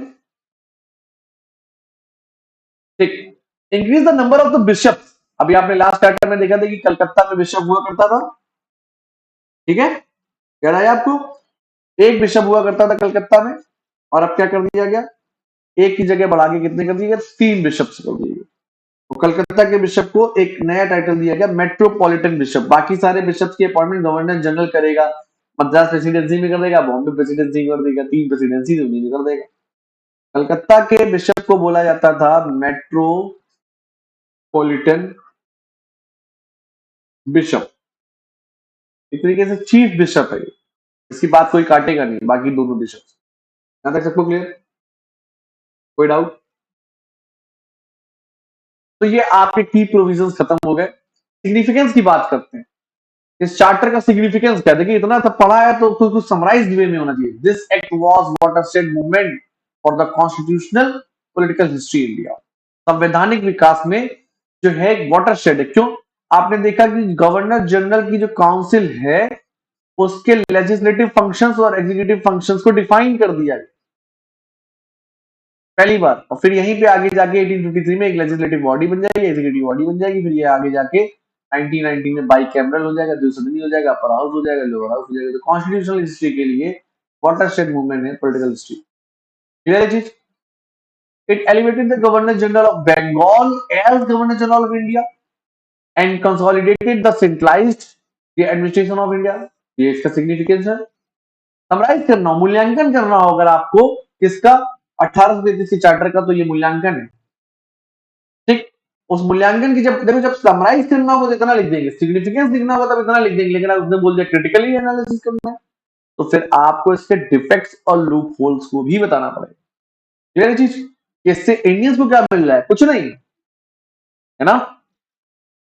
मतलब जो मिल रहा है वो आगे मिलेगा ब्रिटेन में। समझ रहे हैं आप? अभी मैं बताऊंगा आपको, डिफेक्ट्स ही बताऊंगा। ठीक है? It made the east India company a trustee of the crown in the field of administration. Trustee बना दिया है। The act provided the freely admit Indians into administration in the country. Indians को भारत के प्रशासन में जाने की अब छूट मिल रही है। ये एक अच्छी चीज यहाँ पे हमको देखने को मिल रही है ना। डिफेक्ट्स में अभी आगे देखेंगे क्या होता है। The act separated legislative functions of the governor general in council from the executive function. ये आपको जितना मैंने पढ़ाया उसकी समरी है। क्लियर है चीज? किसी कोई डाउट? चलिए डिफेक्ट्स अभी हम देखते हैं, उसके पहले चूंकि अब ये क्वेश्चन ने डाल दिया है तो अब इस क्वेश्चन को सॉल्व करते हैं। देखिए क्या लिखा है। Which one of the following provisions? Which one of the following provisions? आपको स्क्रीन में दिख रहा है सबको? Which one of the following provisions was not? देखिए ध्यान से देखिए, नॉट लिखा हुआ है, was not made in the Charter Act of 1833। UPSC 2003 में आया क्वेश्चन है। यूपीएससी में से पहले जीएस ऑब्जेक्टिव हुआ करती। ठीक है? The trading activities of East India Company were to be abolished। ठीक? तो ये तो स्टेटमेंट सही है और हमसे क्या पूछा गया? नॉट। तो ये आंसर नहीं हो सकता हमारा। ठीक? फिर क्या कह रहा है? The designation of the supreme authority was to be changed as the Governor General of India in Council। ये भी ठीक है। हमसे क्या पूछ रहा है? नॉट। तो ये स्टेटमेंट भी ठीक है, तो ये आंसर नहीं हो सकता हमारा। अब क्या कह रहा है? All law making powers to be confirmed on the Governor Generals in Council। ये भी स्टेटमेंट ठीक है। आप देखिए सिविल, मिलिट्री, रेवेन्यू, ठीक, लेजिस्लेटिव फंक्शंस सब तो गवर्नर जनरल के पास है। गवर्नर जनरल इन काउंसिल से कंफर्म होना जरूरी है। तो ये स्टेटमेंट भी ठीक है, ये तो गलत नहीं हो सकता। आपसे पूछा गया नॉट। फिर क्या कह रहा है? An Indian was to be appointed as a law member. An Indian कहां लिखा है? कहीं नहीं, तो ये गलत है। मैकॉले इंडियन था भी नहीं और इंडियन को लॉ मेंबर के लिए बनाएंगे भी नहीं, पागल हो नहीं। ठीक? तो इसका आंसर क्या हो जाएगा? डी। क्लियर हो गई चीज? क्वेश्चन आ गया सबको? ठीक। Consider the following statement about the Charter Act of 1833.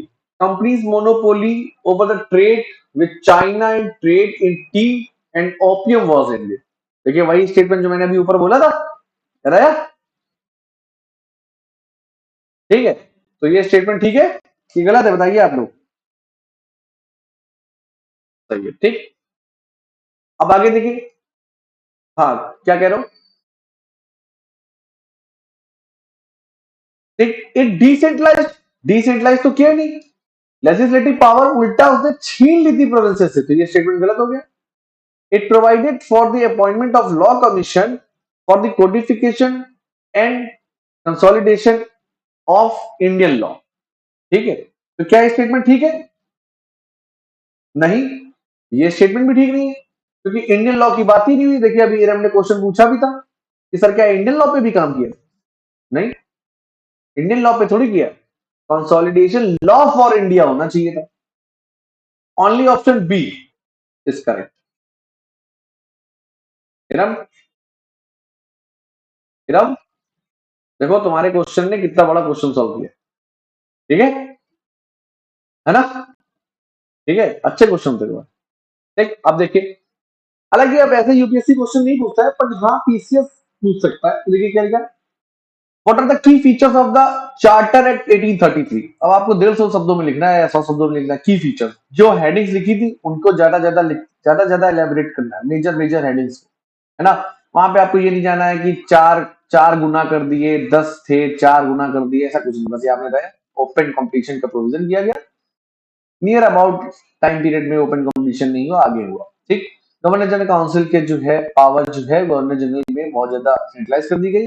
Madras और बॉम्बे प्रेसिडेंसी की पावर को, लेजिस्लेटिव फंक्शंस को खत्म कर, कंपनी का ट्रेड मोनोपोली खत्म कर दिया गया, कंपनी को एक एग्जीक्यूटिव पावर में कन्वर्ट कर दिया, कंपनी जो है एक ट्रस्टी बन गई।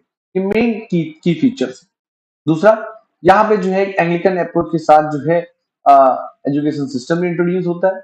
मैकॉले एक कमेटी आती है जो कि क्या करती है, कोडिफिकेशन ऑफ लॉस। तो ये की फीचर्स हो गए। यहाँ तक क्लियर सबको? Discuss the significance of the charter act 1833 and its role in constitutional development of India.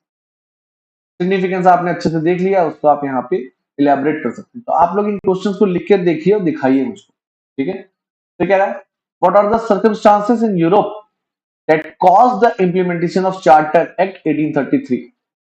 तो फिर वही laissez faire, Napoleon Bonaparte, industrial revolution. और इंडस्ट्रियल रिवॉल्यूशन में भी आपको ये बताना पड़ेगा कि वेस्टर्न यूरोप में भी इंडस्ट्रियल रिवॉल्यूशन हो चुकी थी। नेपोलियन बोनापार्ट के कारण 1813 में ही ऐसी सिचुएशन बन गई थी। 1833 तक आते आते वेस्टर्न यूरोप में जो है इंडस्ट्रियल रिवॉल्यूशन पीक पे आने लगा, या प्राइमरी वे में आने लगा। लेसेस्फेयर का कॉन्सेप्ट भी आगे चल रहा था। तो ये जो है बैकग्राउंड में आ जाता है, सर्कमस्टांसेस आ जाती है। क्या यहाँ तक सबको क्लियर? किसी को कोई डाउट?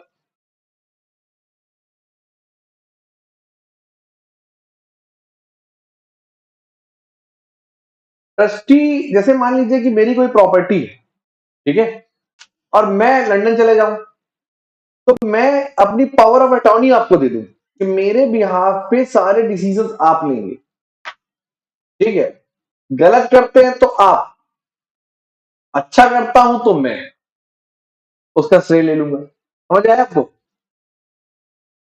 ठीक है, और यही देखिए न्यू कैम्ब्रिज अप्रोच के लोग बोलते हैं, अरे वो देखिए वो इंडिया का ऑफिसर्स का ब्रिटिश पार्लियामेंट रूल ही कर रहा था। अच्छा, ट्रस्टी तुम्हारा था, तुमने ट्रस्टी घोषित भी किया, और अब कह रहे हो हमने कुछ नहीं किया। समझे? है ना? तो आई होप आज का जो है आप लोगों को क्लास थोड़ा सा दिक्कत दे रही होगी, इसका आप जो है रिवीजन करिएगा, वीडियोस को एक दो बार देखिएगा, 1.5x के मोड पे देख लीजिएगा। ठीक है, ओके, देखिएगा जरूर आप इसको, एक दो बार जरूर देखिएगा, अदरवाइज आपको दिक्कत दे देगा।